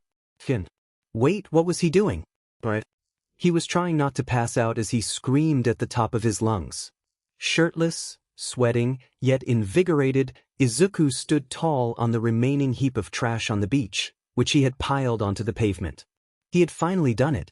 The beach park, which had been comparable to a landfill, had been completely cleared up so that only the white sand remained, reflecting the beautiful sunrise on the horizon. Cleaning the beach had been the most straining yet fulfilling thing he's ever done in his life, and the results of it all were clear on his body. His unfit yet durable body had changed into a muscular build with even a six-pack, contrasting with his baby face. He panted hard as he sat down on the top of the heap, wiping his brow of sweat. He had finally completed the task All Might had given him, and on the morning of the entrance exam, at that. Hold up. Izuku's eyes widened as the realization hit him like one of Bakugo's explosions to the head. Yue's entrance exam, it was today. And he still hadn't gotten All Might's quirk. How was he gonna learn to use it in time? Of course, as the exam date approached, he had asked the man on a few instances if he was ready to receive his quirk, seeing as, he needed time to learn how to use it. But All Might had told him at each instance that his body wasn't ready, which was okay, especially since the man had explained that each generation holder of One for All had strengthened the quirk during their time, expanding its power for the next holder. And judging by just how overpowering All Might is, he was probably right in that it was better to wait until as close to the exam as possible so that his body would be muscled up enough to get rid of any risk of him exploding. But still, he didn't think All Might had meant until the day of the exam. Oh my goodness. Speak of the devil. Izuku stood up and turned around, finding the buff-up hero in a coat and scarf staring in amazement at the sight of the beach. Seeing the man's awe at his feet felt really nice. All me dash. He slipped. Juich. He fell off the pile of trash and had been going to land on the beach, but the muscled man easily moved at eye-blurring speeds and caught him in his arms, laughing proudly as he stared down at the tired young man. Good work, young Midoriya. You've truly gone beyond plus ultra. Thanks, All Might. Izuku weakly chuckled, reminiscing about the year with the man as he was placed back to his feet. His interactions with the number one hero have also improved during the time spent with him. He no longer stutters when calling him by his hero or last name. Okay, Izuku still kept to himself any and all opinions relating to how the current laws and social stigma relating to quirks were trash and that he'd tear it up and change it completely, but All Might didn't need to learn that and suddenly decide his power would be fit for someone else. He had to keep the man thinking that he'll be the good little successor that'll keep the peace in the country rather than divide it. Even if All Might believed in him and his heroic spirit, Izuku doubted the man would approve of him trying to change things. I cannot simply say, you can become a hero even without a quirk. Given that his current thoughts seemed to match with other adults so far, even if it was in a kinder tone. But he'll worry about that later. Right now, Izuku had finally proven that he had the willpower to be the best hero using All Might's quirk, and now, it was the moment of truth. To think that you could barely carry a dumbbell 10 months ago, but look at you now. The blonde laughed, putting his hands on his hips as he admired the boy's muscles. A physique fit for a hero. You did good, my boy. Very good. I'm proud of you. That was when the waterworks started. Maybe he was still really weak to genuine praise, or maybe he just felt relieved that he had done this right and hadn't lost his chance to get a quirk, but either way, he couldn't stop crying. Thank you. Sniff. He wiped his eyes with his forearm, crying into it. Thank you, Might. Haha. We'll have to work on fixing those leaking eyes of yours. The muscled figure joked, patting Izuku on the back. To think you finished on the day of the entrance exam, we have no time to waste. Yes, finally. It was time for him to get what'd guarantee him into a quirk. But, is this really what he wanted? It's best you give up. You're below all these extras. You're quirkless. I cannot simply say, you can become a hero even without a quirk. Maybe not. But he really doesn't have a choice. Izuku took a deep breath as he moved his arm off his eyes and looked up at All Might, watery orbs full of the same determination he had when he had decided to be his successor. I'm ready. The man's smile widened. Then let us proceed with the award ceremony and grant you your hard-earned reward. Izuku watched as All Might raised a hand, plucked out one of his hairs, and pushed it forward. Eat this. You wanna run that by me again? UA Entrance Exam, 8:34 a.m. Izuku jogged up the uphill sidewalk towards the giant building off in the distance, the building representing the most prominent hero school in Japan. And he'll be there to take an exam that'd be his first step as a recognized hero candidate. Not to mention, he was heading there with All Might's quirk, one of the most powerful quirks in the world, given to him by the #1 hero himself. Now, if only the man had told him how to actually use the DMN thing. The hell did he mean, clench your buttocks and yell, smash? What kind of advice is that? Izuku growled, eyebrows furrowed. He couldn't help it. He couldn't help the frustration and irritation he felt when that had been the man's go-to advice in teaching him how to use One for All. He thought there would be a predetermined process on activating and using the quirk, common advice passed down from one holder to another, something that wasn't just, oh, just use it. God, good thing All Might was a hero and not a teacher. Izuku couldn't even fathom how he'd go about such a role. Well, he'd be better than the ones at Aldera at least, but that'd be behavior-wise. The only useful thing All Might told Izuku was that he should be careful when figuring out how to activate the quirk, as his body had been rushed to be able to hold it, so it might have some repercussions when he tries to use it. What a great thing to mention before his exam.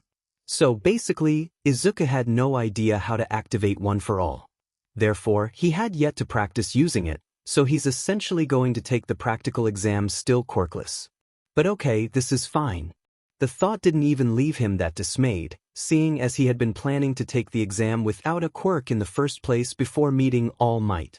And if the exam is what Izuku thinks it'll be, then he's set. He felt so confident that he entered through UA's gates with his head high, following the brick path as he firmly gripped his backpack straps. Of course, this confidence didn't last. Out of my iffy way, Deku.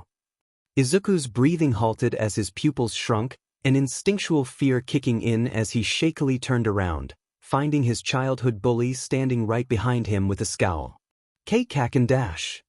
I said get out of my way, or do you wanna even die? Bakugo growled, eyes burning into him. Izuku tensed before jumping to the side, allowing the boy to walk past him. Bakugo didn't even look at him as he strolled by, his hands not leaving his pockets. The explosive blonde hadn't said nor done anything to Izuku ever since All Might had saved them from the sludge villain. It was apparent that he had gotten quite the wake-up call, recognizing that even he was still prone to danger like everyone else, and the strike of realization must have been so shocking for Bakugo to suddenly stop tormenting him. And yet, Izuku knew that Bakugo didn't leave him alone because of anything like respect or humility. He knew that his classmate had merely moved on from him to focus on getting even stronger, so the next time he faced something like the sludge villain, he'd destroy it with no mercy. Izuku knew Bakugo too well not to realize what he was thinking. He watched the boy's back disappear into school, his confidence replaced with the cowering anxiety he usually held. He still hadn't been able to stop being afraid of Bakugo. 10 years of being crushed would make that difficult. But hopefully he'd get over that when he finally proved himself to the blonde that he wasn't weak. Taking a deep breath, he tried to repump himself up the best he could as he took a step forward. Izuku-in. Only to stop so abruptly that he nearly tumbled over. Regaining his footing, Izuku turned his head so fast it was surprising he hadn't snapped his neck, eyes widening in recognition of that peppy voice. But rather than the honey blonde he expected to be behind him, he found a different girl. One with blue eyes and some crazy silver hair that looked as if it was floating upward. He knew this girl from Aldera. At least, he knew the identity of this appearance. And one look at her teasing eyes and manic smile told Izuku exactly what he needed to know. He took an inhalation of air. Ichimai dash? Himiko cut him off with a hand to his mouth, giggling as she did so. Up. It's your good old friend Himi. Remember? She said sweetly but insistently. Izuku could only slowly nod before Hime moved her hand off his mouth, then put both of them behind her as she fluttered her current form's eyelashes at him. I'm glad I caught you before you went inside. She beamed. What are you doing here? Izuku asked in a low but frantic whisper, looking around to see if anyone was paying attention to them. You know that if you get caught Come on, Izuku-an. Don't overreact. I just came to wish you luck. Himiko giggled, swaying her head side to side. By doing so, Izuku's eyes were drawn to the floating and swinging silvery hair of Himiko's disguise, which was of his classmate, and a chill went up his spine as he realized just what this meant. Himiko? He whispered, sweating a bit. Why you're using your quirk? She tilted her head as she gave him a look. Yeah. Izuku gulped. How did you get the blood to do that? Himiko blinked a few times before giggling. Don't worry, Izuku-an. She's alive. His eye twitched before he frowned, whispering, Himiko. I didn't use my knives. Himiko. She pouted. I was outside as you to get some steak.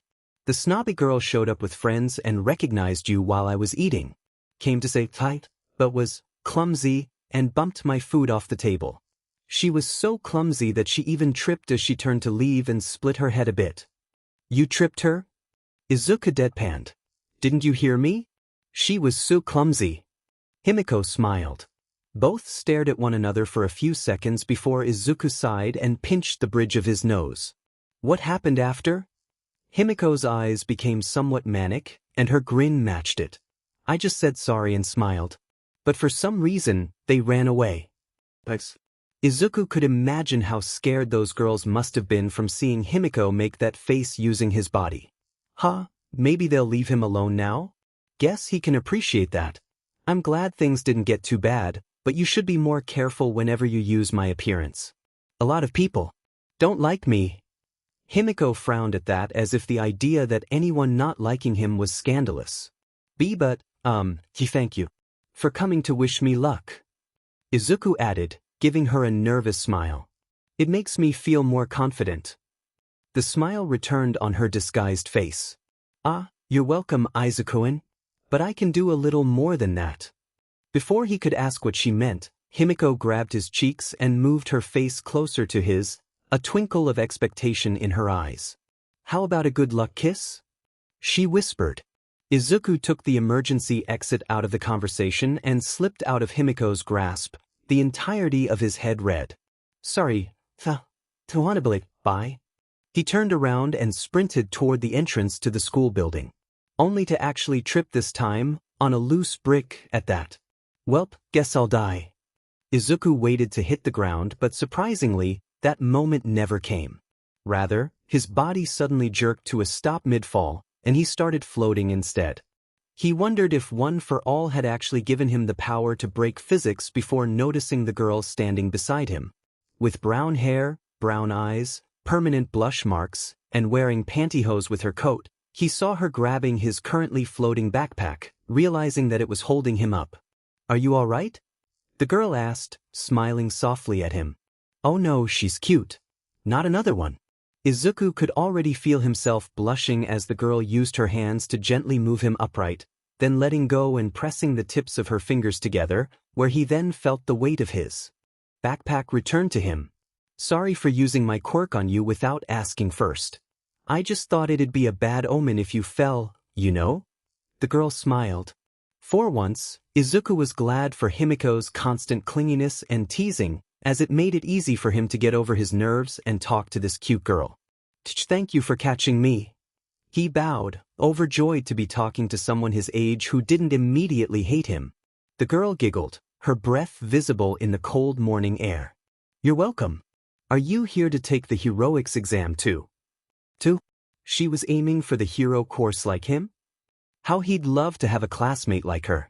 Wait, I am. He nodded. The girl's eyes brightened at that. Oh, I guess that's why you seem nervous. I am too, but let's give it our best. Plus ultra, right? She encouragingly smiled, raising a fist up. Izuku hesitantly raised his own. Why yeah.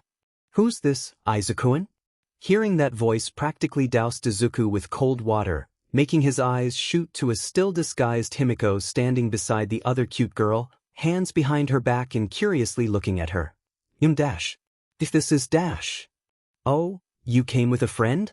The brown-haired girl beamed, not unsettled at all by this new arrival. Himiko gave a hum of delight, getting a good look at the girl before her smile turned into a full-on grin. Oh, you're cute. Izuku's brain stalled. Did she just dash? Uraraka's eyes became comedically wide open as red spread from her blush marks to the rest of her face. What are you dash? Himiko just moved closer, her face inches from the other girl's. What's your name, cutie? The other girl's eyes became swirls, and she started stammering, backing up with flailing arms. That's Dash. I'm Dash. Dash. I gotta go. She then booked it, taking off as a blur right into you, even nearly bumping into several people. She's shy. Just like you, Izuku-an. Himiko cheered. Izuku deadpanned. Himi. What was that? She turned to him with a cute tilt of her head. What do you mean? Izuku put his palms together in a praying motion and took a deep breath. Okay, how do I put this? Himi, are you like that with everyone?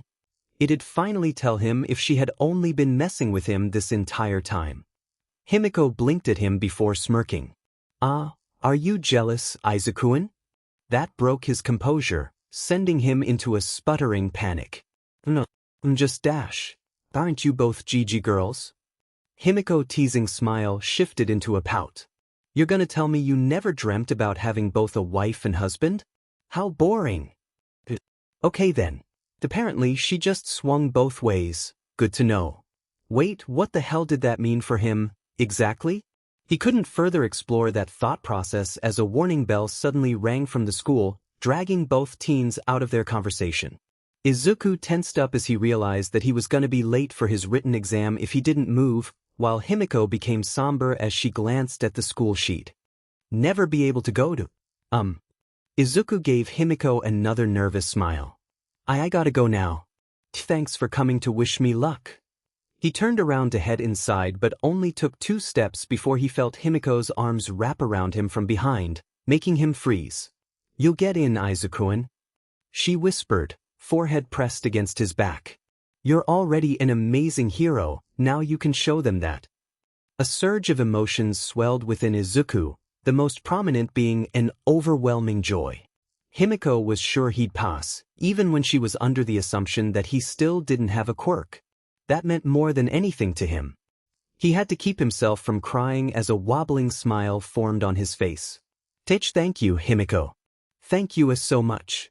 She didn't answer back. She just pulled her arms back and gave him a gentle push forward.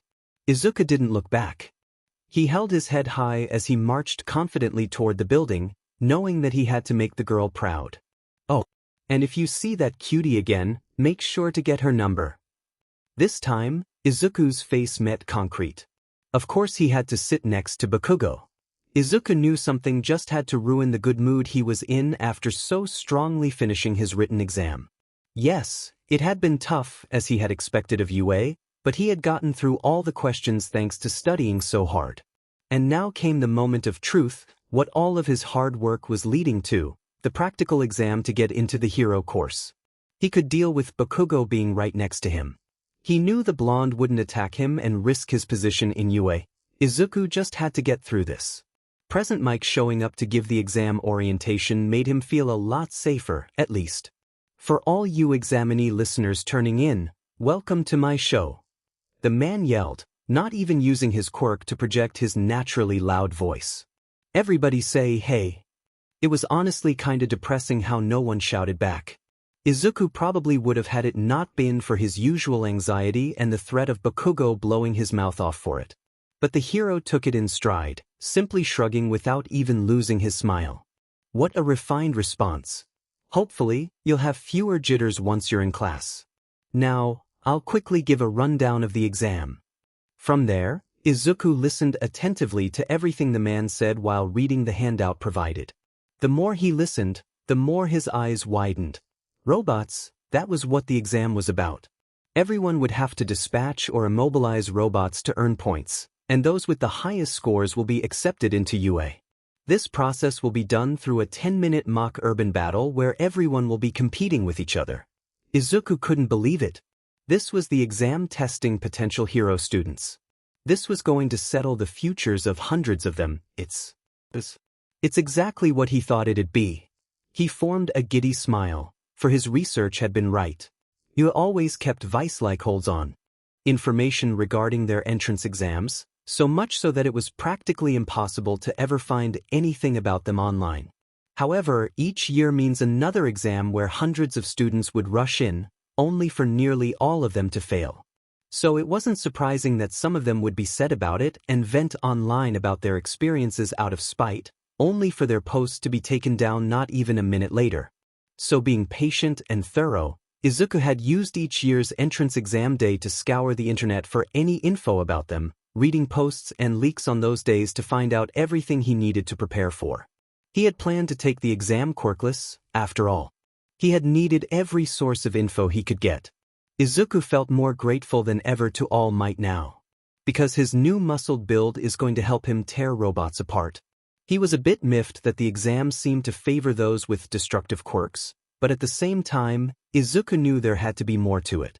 After all, heroes like Midnight and Best Jeanist had actually made it into the hero course before the sports festival, meaning they had passed the entrance exam. But the thing was, both heroes didn't have quirks good for destroying robots, so they must have either found a gimmick to take them down or some other way to get points. Which means that Izuku could do the same. Excuse me, may I ask a question? Izuku was snapped out of his thought process by a blue-haired boy standing up, who wasn't discouraged at all despite having the whole room's attention on him. Izuku wished he was a bit more like him. On the printout, there are clearly 4 different types of faux villains on this handout. Such an error would be the height of embarrassment for a top-tier National Academy of UA's caliber. The reason we examinees are here in the first place is to seek the best guidance on becoming model heroes. And just like that, Izuku changed his mind and was glad not to be like that guy. The 4th villain is an obvious thing on the paper. Did he really think UA would forget to mention that? In addition, over there with green curly hair. Izuku felt a block of ice form in his stomach to see the guy pointing at him, now feeling everyone's eyes on him. You've been muttering this whole time. It's distracting. If you're here on a pleasure trip, then you should leave immediately. The boy declared sternly, even narrowing his eyes. Izuku felt his breath hitch. Everyone's stares and snickers reminded him of his classmates, their judgmental gazes burning into his soul. Luckily, Present Mike saved his rising panic by bringing everyone's attention back to himself, letting him breathe easier. He zoned out for the rest of the explanation, only really picking up that the last robot is just some kind of obstacle everyone should just avoid. He left that auditorium shakier than when he had entered it. Izuku took yet another deep breath. Probably his 10th one so far. This was it. 10th months of training had finally led him here, standing with over a dozen other applicants just outside the doors of the mock city that would be the battleground for his future. Izuku gave a nervous glance at everyone around him, analyzing the competition. It was somewhat surprising to see that no one seemed nervous. If anything, they looked confident, some even arrogant. He wondered how much of that confidence came from adults telling them only what they had wanted to hear about their quirks. But Izuku did notice that nearly everyone present had brought some kind of support equipment to help them use their quirks, which made sense, seeing as it had been written in the booklet that it was allowed, and even Present Mike had said this in the auditorium. And yet, it was somewhat misleading. Despite UA claiming that applicants could take whatever they want into the exam, that phrase wasn't entirely accurate. Anything considered too dangerous or destructive wasn't allowed to be brought in. This included bombs, firearms, nuclear weapons, etc. And that is because Izuku had been planning to make a powerful taser to shock the robots. So what if it could potentially stop someone's heart or completely fry them? The thing wasn't going to be meant for people. Most of his other ideas on what to bring had also been rejected by UA when he had emailed them about it, which also SCKD but didn't mean that he had been going to the exam empty-handed. Apparently, knives were all right, something Himiko had been overjoyed to learn. She had even lent him a few for the exam, which Izuku had on him via a belt with several sheets attached. He wasn't sure if they'll be useful against robots, but you never know. It was just nice that Himiko had given him something to help him out. He had also brought one other thing with him, the densest thing he could get his hands on, the pipe. It was either that or a Nokia. He had the pipe tied behind his back via cloth, nothing too special. If anything, the plainness of the item was clearly out of place compared to all the advanced-looking support equipment his competition had.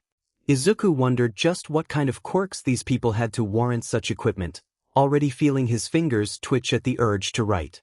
But while looking around, he stopped and gasped as he recognized someone in the crowd. The cute girl from earlier. There she was, the brown-haired girl from before. She stood awkwardly among other contenders, fanning her face as she took several deep breaths. She was nervous, just like him. That brought a smile to Izuku's face, feeling just the smallest bit of kinship with her. She had encouraged him when he had been nervous. He should return the favor. He started making his way towards the girl, either to wish her luck or thank her again for helping him when he had been going to fall. Then he felt it, a presence. Izuku's smile dropped, and his eyes widened as his hyper-awareness, trained from years of running and hiding from his bullies, kicked in his instincts. And before he knew what he was doing, he was turning around and slapping away the hand reaching for his shoulder. For a second, everything just stopped. Izuku was face to face with the scary blue-haired boy that had called him out earlier, the student's expression frozen in shock. A part of Izuku knew that he should probably start bowing and apologizing for knocking the guy's hand away, but he was on full alert and shaking in a mixture of fear and panic. Didn't touch dash. He didn't realize his breathing had faltered until he tried to speak, his words coming out in gasps and stutters. No, not now. He realized several pairs of eyes were on him now, from peers that had seen him slap away the boy's hand. He felt so small under their stares, under all of their sneers and mocking gazes, looking at him like he wasn't even competition, like a pebble on the road. Just like Bakugo. Izuku's vision became disfigured as if looking through a fisheye lens. He could feel each pound of his heart as breathing became even harder. Not now. Not now. Not now. Not now. Not now. Not now. As for the boy whose hand he had slapped, his eyes narrowed as he opened his mouth, going to say something, only for him to close it as he stared at Izuku with a conflicted frown. He looked as if he was going to try to speak again. Daewan start. But Izuku bolted. He had gotten the chance to escape, taking off into the mock city with all of his senses sharpened from his hysteria, barreling past confused competitors staring up at present Mike over the abrupt start. Despite only running for a few seconds, his breathing made him feel like he had already run a marathon. Breathe. Remember why you're here. He did so, taking deep whiffs of air as he refocused on what he was doing this for. You're already an amazing hero, now you can show them that. Remembering Himiko's encouraging words, Izuku's eyes hardened, no longer holding panic but a burning determination as his breathing became steady. And just in time, too, as he spotted a one-pointer in the distance, a simple robot on one large wheel. Fast but brittle. He remembered from the handout. He untied the cloth around his torso and pulled his pipe from his back, holding it firmly in both hands as he rushed straight for the mechanical construct. The robot locked onto him about halfway through, its wheel skidding as it sped to meet him head-on. It's on one wheel and moving in a simple straight path with fast acceleration, so it won't be able to stop or turn suddenly. So if I time it just right dash. Izuku leaped with his pipe raised overhead just as the robot was gonna swipe at him. I can use its momentum to give my swing a harder blow. Finishing that thought, he slammed his weapon right onto the mechanism's head, smashing it inward with a satisfying crunch and making the red light of its shattered headlamp shut off instantly. The one-pointer collapsed too. The ground, unmoving, and for a moment, Izuku was in awe at what he did. He took down a robot, in one swing at that. However, he didn't have time to admire his work as the other contenders had already caught up to him, with those having speed-enhancing quirks passing by as they headed for other robots in the vicinity. But Izuku didn't follow them. Rather, he took off down an alleyway to the right, brandishing his pipe.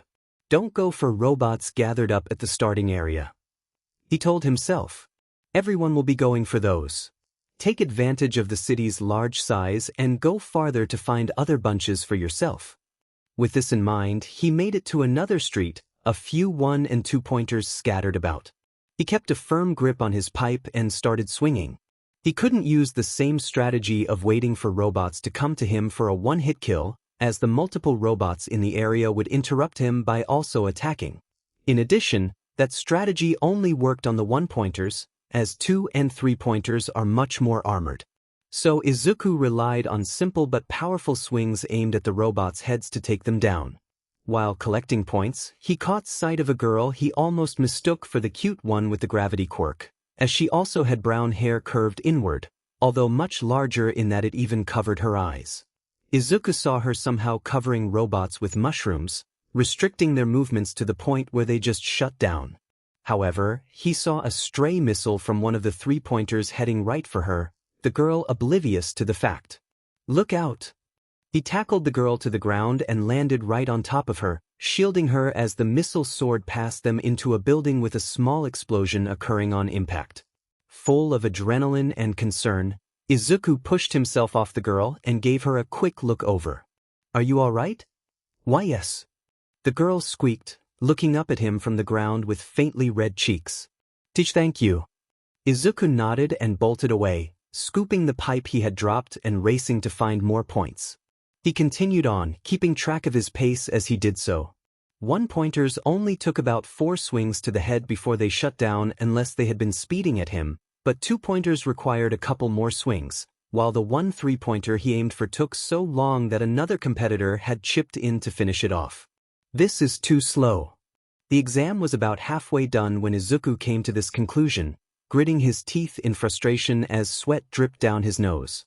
He knew he wasn't moving fast, wasting too much time on each robot he took down because of the required number of swings to destroy them. And all the while, several people were using their quirks to take them down in only 1 or 2 attacks. Not only that, but his pipe had been bent and worn down a lot by all the impacts to the point where it was starting to take him extra swings to take down robots. He needed a new plan. And fast. Izuku growled in frustration and tossed his bent pipe aside, taking off for another street. He knew he couldn't take down robots with his bare hands, and all he had left on him were the knives Himiko had lent him. He worked his brain to find a new plan of attack. Before, he had been smashing the heads of robots because of the first detail he had noticed about them. They only lock onto their targets when their red headlights catch sight of them. So, of course, Izuku assumed that all the robots must have a sensor that lets them see through those headlights so that they only act when a target is in sight. Therefore, smashing the robots in their head enough smashes the sensor, automatically shutting it down. But what if he was able to aim for the sensor directly? Izuku's eyes widened as a confident and even excited smile formed from his revelation. Thank you, Himiko. He reached for his belt and pulled out one of Himiko's knives, holding it pointed downward as he made his way to a 1-pointer standing in place. It wasn't looking at him and therefore hadn't locked onto him, which confirmed his theory about a sensor. And using the opportunity of being outside his field of vision, Izuku jumped on top of the robot and firmly gripped his knife. He then stabbed his blade into the headlight acting as the robot's eye, feeling the metal figure JRK before shutting down. Of course, it's meant to be its literal eye. Take out its method of sight, and it won't be able to process what to do, so it'll force itself to shut down. That, or UA had set it as a function because they weren't just going to let a robot with no sight aimlessly thrash about in an area full of students. With this in mind, Izuku jumped off the robot and ran to a 2-pointer, stabbing it in one of its 3 red eyes. The robot didn't immediately shut down, but it did after he stabbed into its 2 other headlights. So I have to take out each eye for them to be considered taken out. Is that concept also meant to represent rendering a villain immobile by taking out their eyesight? That sounds pretty gruesome to think about. Izuku shook that thought away before pulling out a second knife, holding both tightly as he took off for another robot. He found a faster way to get points, but he had already lost a lot of time, so he had to make it up in the remaining duration. And for the most part, he was. One quick move into a 1-pointer's eye, 3 quick ones in the 2-pointers, and he started racking up points again. Things were going well until 3 minutes left in the exam. I can do it, I'm almost there.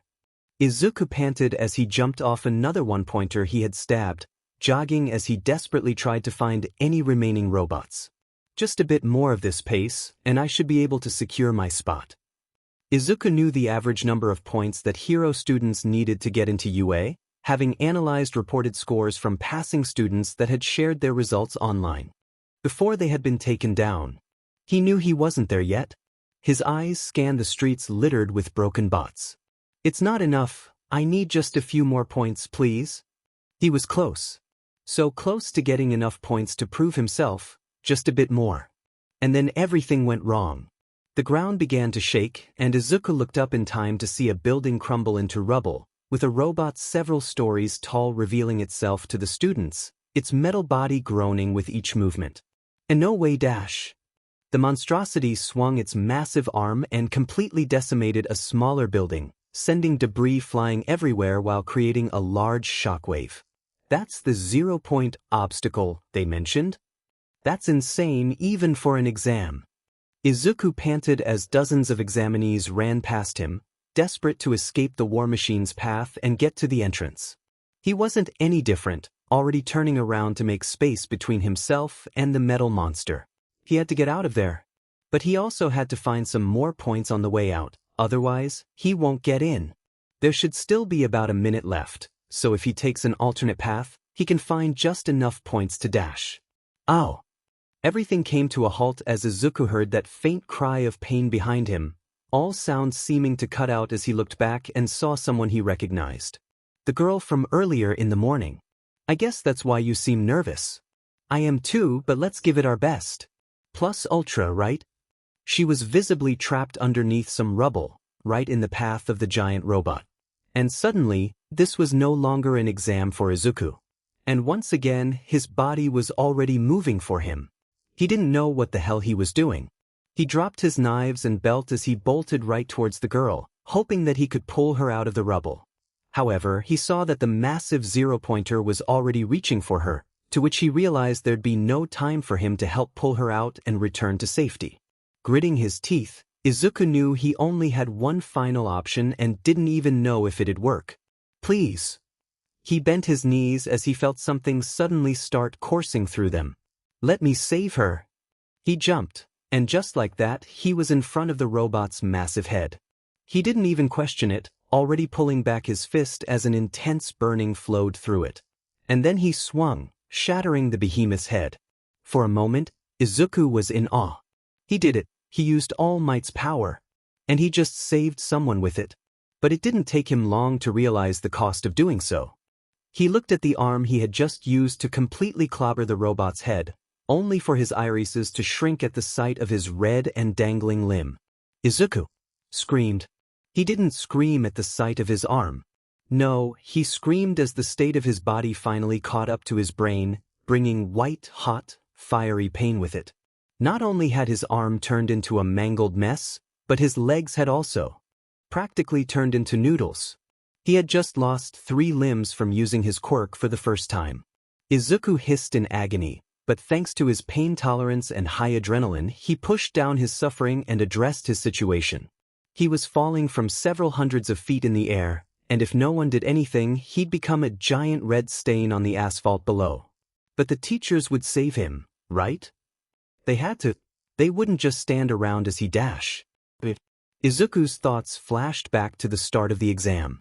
The only teacher he's actually seen had been Present Mike, and the only thing he's heard about any other heroes on the test site was that Recovery Girl was on standby in case someone got hurt. 2 heroes watching over the contenders. But neither can actually jump in and save him. Izuku realized he was going to die. He had only just used All Might's quirk, and already he was going to die.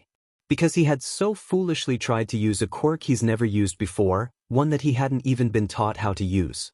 He grit his teeth as tears streamed from his eyes, tears that immediately flew upward from how fast he's falling. He couldn't die now. Not when he had only just gotten a quirk, not when he had just started to take a step into his lifelong dream. So coming up with a quick plan, Izuku pegged back his last remaining limb, ready to punch the ground with another burst of power to somehow break his fall. Only for him to get slapped out of the air by the cute girl he had saved. Gravity stopped for him, suspending his falling body and causing his destroyed limbs to jerk by the stop, spiking him with overbearing pain once more. Then his body lightly hit the ground, another shot of agony coming with it. No. It's not enough.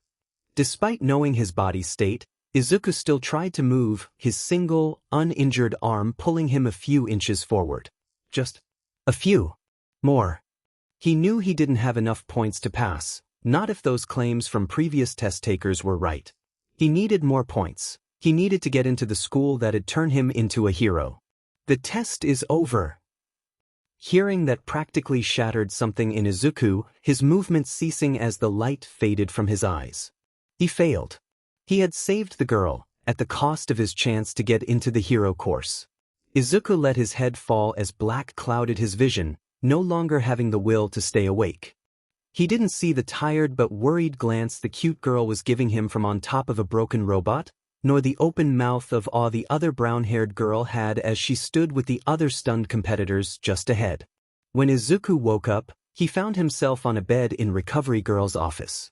Apparently, the old woman had healed him up a bit while he had been unconscious before having him brought here to finish recovering.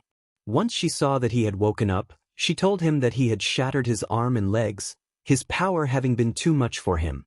Then she finished fully, healing him up before giving him some gummies and sending him on his way. Izuku's mood was a mixture of sour and depressed as he wobbled his way off UA's grounds, his right arm holding a few new scars. Some repercussions, all might. The man had clearly underestimated how his quirk would affect Izuku's body. And to be fair, Izuku had too. He hadn't expected that simply using his power would break his bones, clearly unable to handle it enough despite all the muscle building he had done. And yet, Izuku could hardly care about that right now. The only thought that plagued his mind on the entire trip back to his home was that he had failed. He had failed UA's exam and lost his chance to attend the hero course of the #1 hero school. He couldn't stop thinking about how much of a screw-up he was. He had used his quirk to save a girl who probably hadn't been in any danger in the first place, throwing away the chance he had been given. There must have been staff monitoring the robots and could have stopped them anytime. He had no reason to suddenly do what he had done. He should have just found more points so that he could pass. What would All Might think about him now? Izuku stopped walking momentarily, dread creeping up his spine. What was All Might gonna say to him the next time they met? He really didn't want to think about it. How disappointed the man would look, how Izuku would be troubling him to find another way to get him into a hero school, or maybe he'd just give up on him entirely. Would he ask for his quirk back? Izuku didn't think he'd have the will to live if he lost it. But worse, he didn't think he'd actually ever give it back. It was dark by the time Izuku got home. His mom wasn't there, of course, off at her late-night shift as she usually was, and he was relatively glad for that. Otherwise, he'd have to deal with her frantic worry and even worse, her crying. It ate Izuku inside when his mother cried because of him, and she would have no doubt flooded the apartment if she found out that he had nearly died at the entrance exam. Actually, shouldn't his mother already know that? He must have called her, right? To tell her that he had suffered extreme injuries? But if they had, there was no way in hell she'd still be at her job right now rather than already at home to see him. If anything, he should have seen her at the academy when he had woken up. But he hadn't even gotten a text from her besides the one he had received wishing him luck with his exam. Unless they really hadn't called her? Well, whatever the case, Izuku supposed it worked out for him. He didn't think he could bear telling her he had failed. Not right now, at least. He sighed as he entered his unit and closed the door behind him, immediately heading to his room. Despite having woken up only about an hour ago, he already felt his eyelids become droopy, caused by Recovery Girl finishing healing his body using the stamina he had recovered. Could still feel his limbs ache, the phantom pain burning at him. That had single-handedly been the most painful experience in his life, even more than Bakugo using his quirk to burn him. And he hoped to never feel anything like that again from his quirk. He desperately hoped All Might would finally be able to teach him how to use it now that they had time. If he even wanted to bother teaching him anymore. Izuku shook off the thought as he opened the door to his room, only to pause as he saw a familiar pretty blonde sitting on his bed. Himiko turned her head at him, her golden eyes glowing in the darkness. She gave him a smile, only for it to fall near immediately. He must have failed to hide how utterly miserable he felt. Izuku-san. She stood up from his bed and approached him with a neutral look. Are you okay? He broke down right there. Whether Himiko's sweet concern had torn him down or everything had become too much for him, Izuku fell to his knees and started sobbing. Himiko was by his side in an instant, engulfing him in a hug while placing his head on her shoulder. It's okay, she whispered, wrapping him tightly. It's okay, Izuku-san. He cried on her shoulder, returning the hug just as tightly.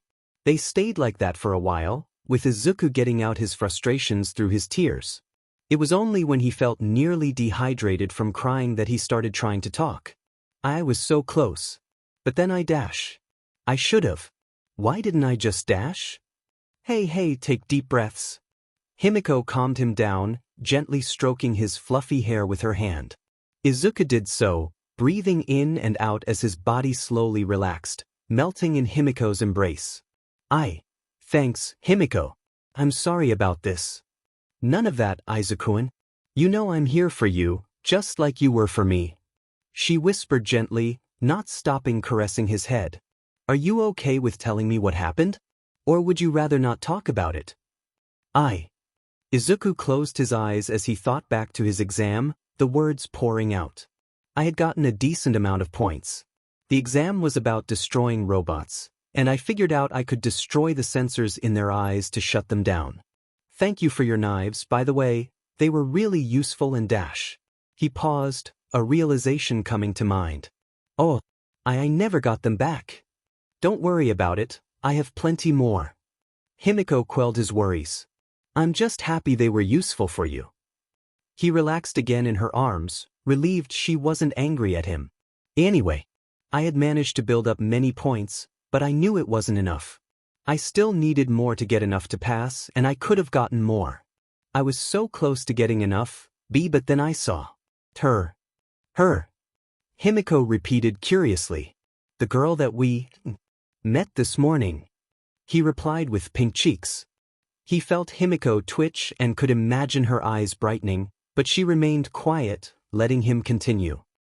There was a giant robot that showed up near the end of the exam. Wasn't worth any points and was only meant to be an obstacle, so it was going around destroying buildings. But the girl had been right in its path, trapped under some rubble. And I got so scared that she'd get crushed or something that I just moved.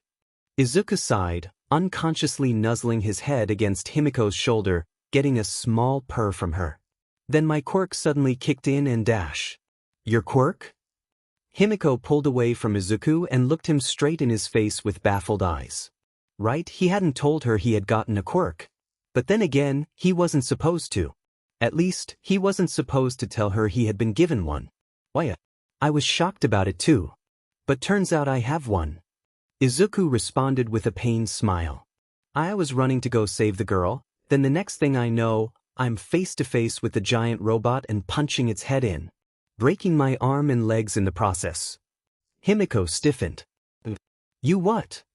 Izuku looked down and sheepishly fiddled with his fingers. I'm not sure about it either. It all just happened. He felt bad for lying to Himiko, but one for all really wasn't something he could just tell her, especially when it'd undermine his whole speech to her about being a hero without a quirk. I hadn't even realized what I did at first, not until I felt the pain of my broken limbs afterward. And I was falling from the sky and probably would have splattered on the ground had it not been for the girl returning the favor and saving me with her own quirk. But I couldn't move after that, having broken everything.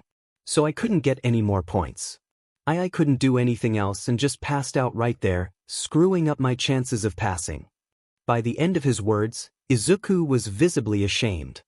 Himiko stared at him blankly for a near minute, then slowly spoke with her eyes never moving from his. You're telling me that your quirk suddenly showed up during your exam of all times, you used it to save a girl by punching a giant robot, broke your arm and both your legs because of it, and you almost ended up falling to your death? The pause. then a nod. Izuku-kun, what the F? Oh wow, Himiko had never cursed in the time Izuku's known her. Kinda surprising now that he's thinking about it. And Yue? Failed you even though all of that happened? Himiko hissed, iris is shrinking. Izuku shrunk a bit under her gaze, nervously lifting a finger of correction. Actually, we don't get our results for both the written and practical exams until next week. That erased the anger visibly building up in Himiko, but her cheeks still puffed up in an adorably angry pout. Then Yue has to accept you then. Izuku simply sighed, holding no hope for that as he turned away from her. I didn't get enough points to even reach what I think would be the average Himiko. Who wouldn't dash? He didn't get to say any more as Himiko grabbed his cheeks and forced him to look at her, their noses inches from each other. You saved someone, Izuku-kun. You got hurt while saving a girl for no reason other than to help her. If Yue doesn't let you in after that, they don't deserve you. Izuku probably would have freaked out about how close their faces were touching had it not been for Himiko's words striking a chord in him. You really think so? She nodded, moving her hands off his face, pout becoming a reassuring smile. Would the best hero school really turn away someone who not only blew away their biggest robot but did it to save someone in trouble? Would they? Izuku didn't want to doubt Yue, but he wasn't sure they'd give him any bonus points from this or simply let him in for what he did. Unless, suddenly connecting the dots, his eyes practically became plates as he gasped, shooting up from the ground. That's how Midnight and Best Jeanist could have made it in. Himiko raised an eyebrow, standing up with him. What about them? He turned to Himiko, and the girl had to shield her eyes at how bright he became as he started rambling. Midnight had made it into the hero course at the start of the term she had joined, which means she had to have passed the entrance exam despite her quirk not being suited to destroy robots. Best Jeanist too, because at the time, he could barely use his quirk due to how much control is needed for it. But I've read on forums and other websites that there are some kind of alternate points, but I couldn't find anything about it. But if it's what I think it is, then. Blinking her vision back, Himiko grinned. You get points for helping people. She finished for him. Izuku let out a choked laugh, grabbing his head as tears of relief suddenly started pouring out. There's still a chance. Oh my god. Himiko hugged him once more, placing her head on his shoulder. I guess telling you to show them you're a hero was the best advice I could have given. Another laugh came from Izuku, the boy returning the embrace. Thank you, Himiko. I really needed to hear that.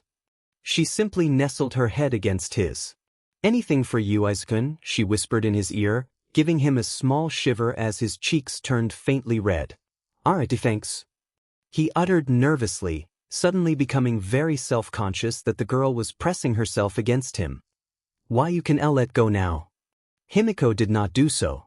Instead, Izuku felt a pinch lower down and yelped. Did you just pinch my butt? All Might hadn't contacted him for a week.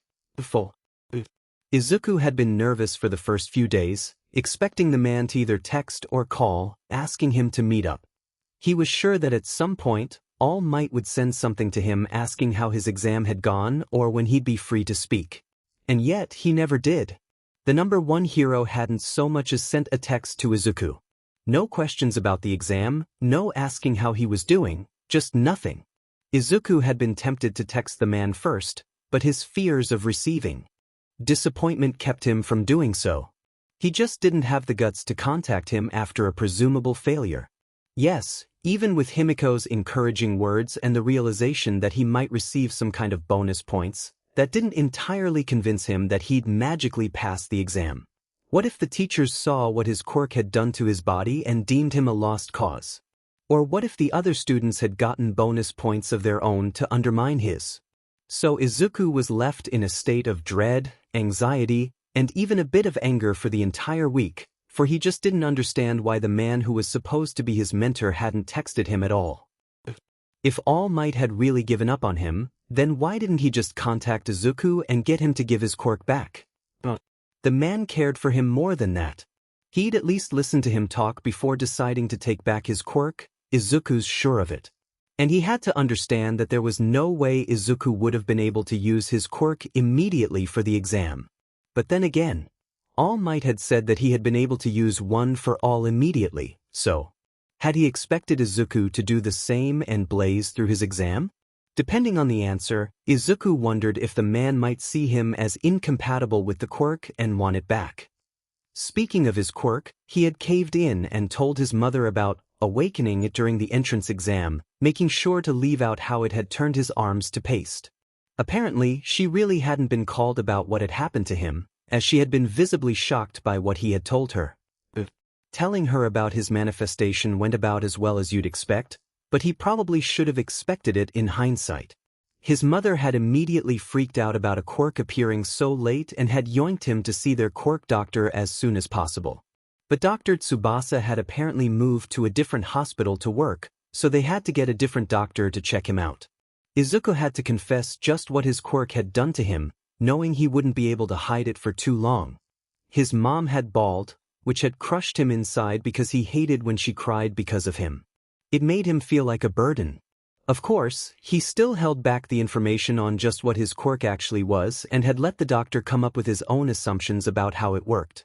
Izuku ended up having a pretty clever cover for it thanks to his own suggestions he had given the doctor, that maybe his quirk hadn't emerged for his entire life because his body had never been in shape to use it without it killing him, but thanks to all the exercising he's done, it had finally shown up, albeit with him unable to control it. His doctor had named it Superpower. How original. Nothing else noteworthy had happened for the entire week. Izuku hadn't even been able to practice using one for all, as he still had to make sure he fully recovered from breaking himself at the exam, per recovery girl's insistence when she had sent him home. It was the weekend now, the days in which his mother didn't work. These were the days that Izuku and his mother would actually eat together and catch up on anything they did during the week until Inko would return to her usual schedule on Monday. Izuku was seated on the couch in the living room, clenching a hand grip in one hand as he absently stared upward at his ceiling. The results for his exam should be showing up today or tomorrow, but he had spent nearly the entire week freaking out about it and All Might silence that he could barely care if it did show up. Pass or not, he wasn't about to let anything stop him from being a hero. He'd learn how to use All Might's quirk sooner or later and graduate from a hero school, regardless of whether it's at UA. His mother was cleaning up behind him in the kitchen, occasionally sending nervous looks. Teach, the results for your exams should arrive today or tomorrow, right? She stuttered, putting on a smile. Yeah. He nodded, closing his eyes and letting himself relax. Why, honey? Even if you didn't make it, I still think it's amazing that you applied. Izuku's eyes snapped open, his hold on the hand grip tightening. I'm sorry, Izuku. I'm sorry. I'm sorry. Of course. Even with a quirk now, it wasn't like his mother was all right with him aiming to become a hero. She cared too much. He kept silent, not even bothering to give the woman a response all the way to when she left. It was stuff like this that was why Izuku wouldn't even consider telling his mother about All Might and that he had received his quirk. He knew that she's never believed in him becoming a hero, although most of that reasoning was from her not wanting him to be one. If he told her anything about one for all, she'd probably just want him to give it back. His face hardened as he picked up a dumbbell by his feet and started doing reps while gripping his hand grip occasionally. He was going to be a hero, no matter what. Even if his mom would never accept it like everyone else. Izuku. Izuku. He blinked, turning his head to see his mother on the floor of their doorway, nervously holding an envelope with UA's icon on it. He got in. He actually got in. Not only that, but he had somehow gotten first place in the practical exam. He had been right. There was actually another category of points for students to earn. Rescue ones that involved helping people. Oh, and the cute girl he had saved spoke out for him. Apparently, she had heard him mutter how he didn't have enough points before he passed out and had asked the school if she could give him some of hers as thanks for saving her life. Izuku decided that he'd absolutely die for this girl, no question.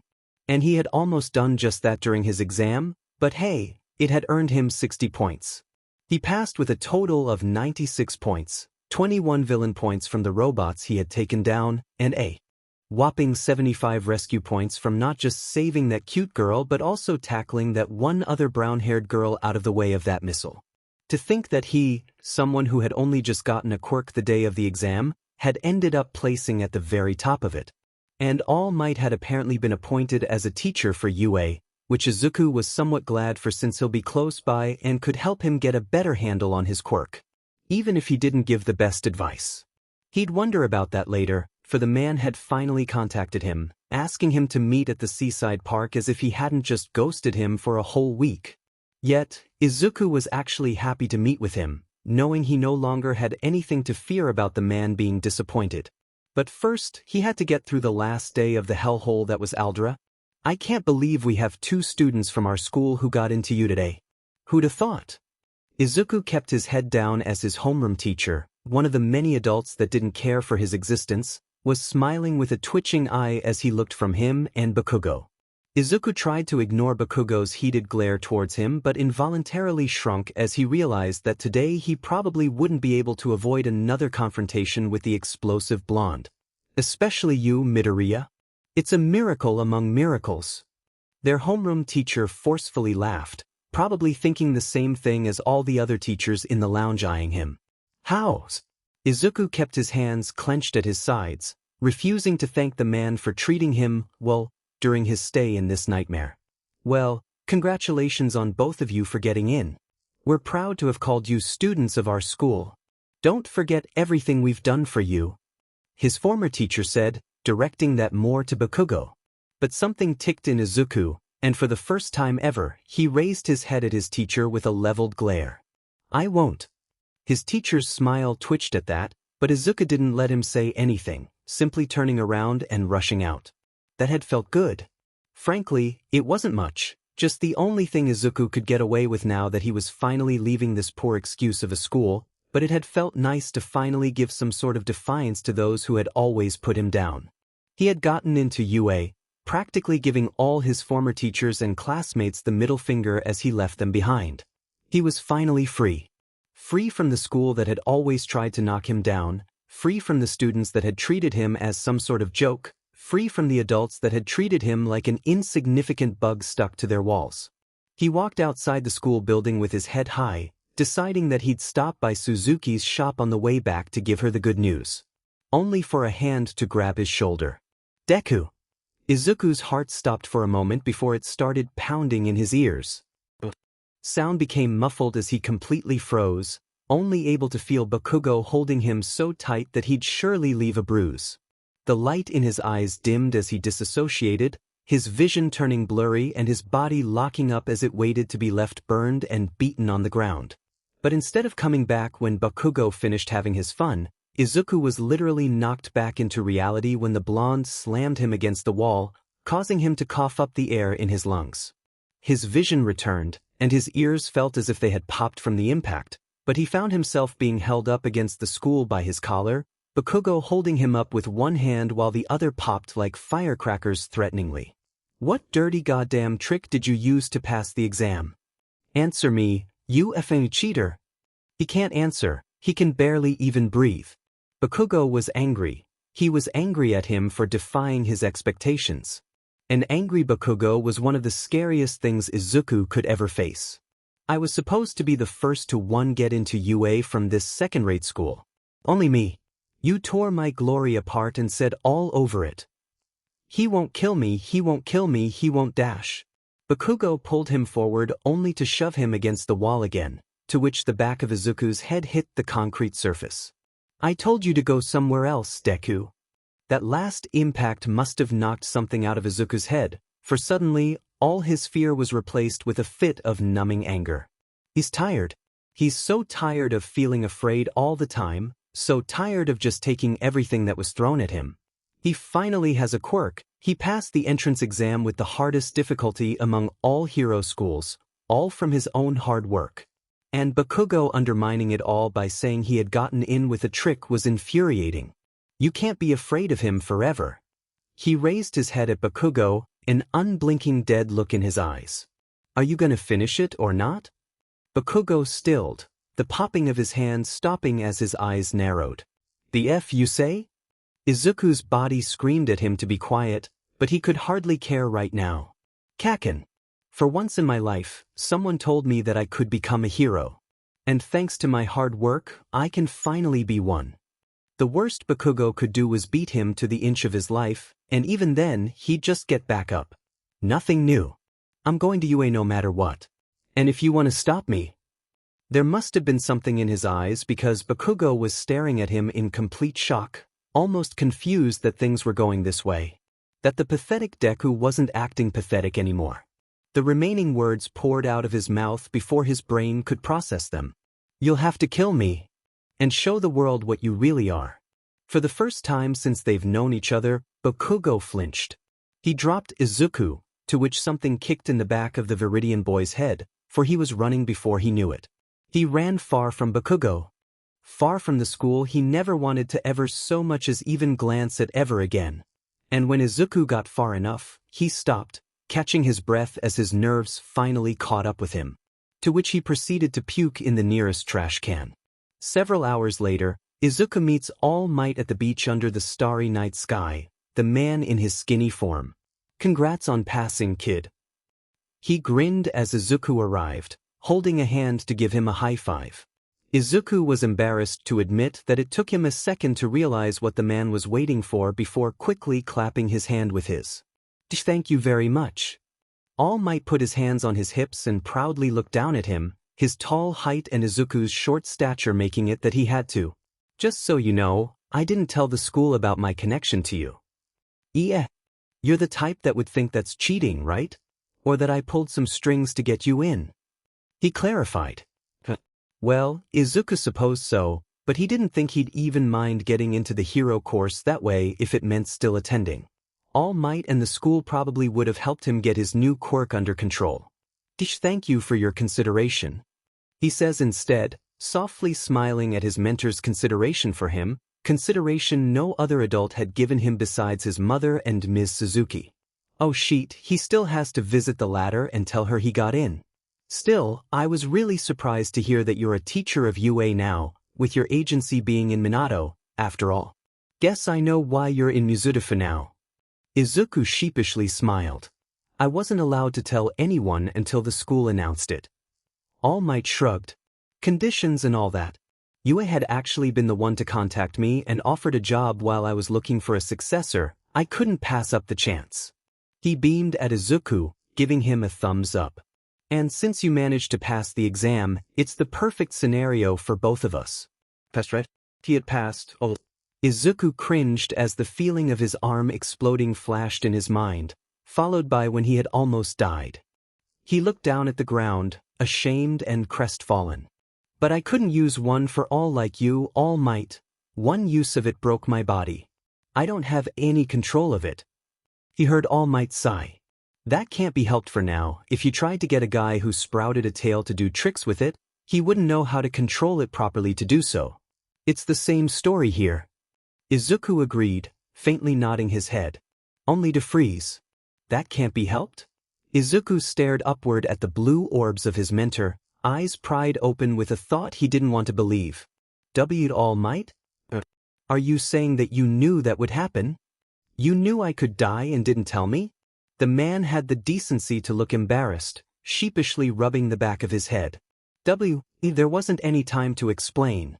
But everything worked out all right. Or should I say, All Might. Things did not end all right. He wasn't all right.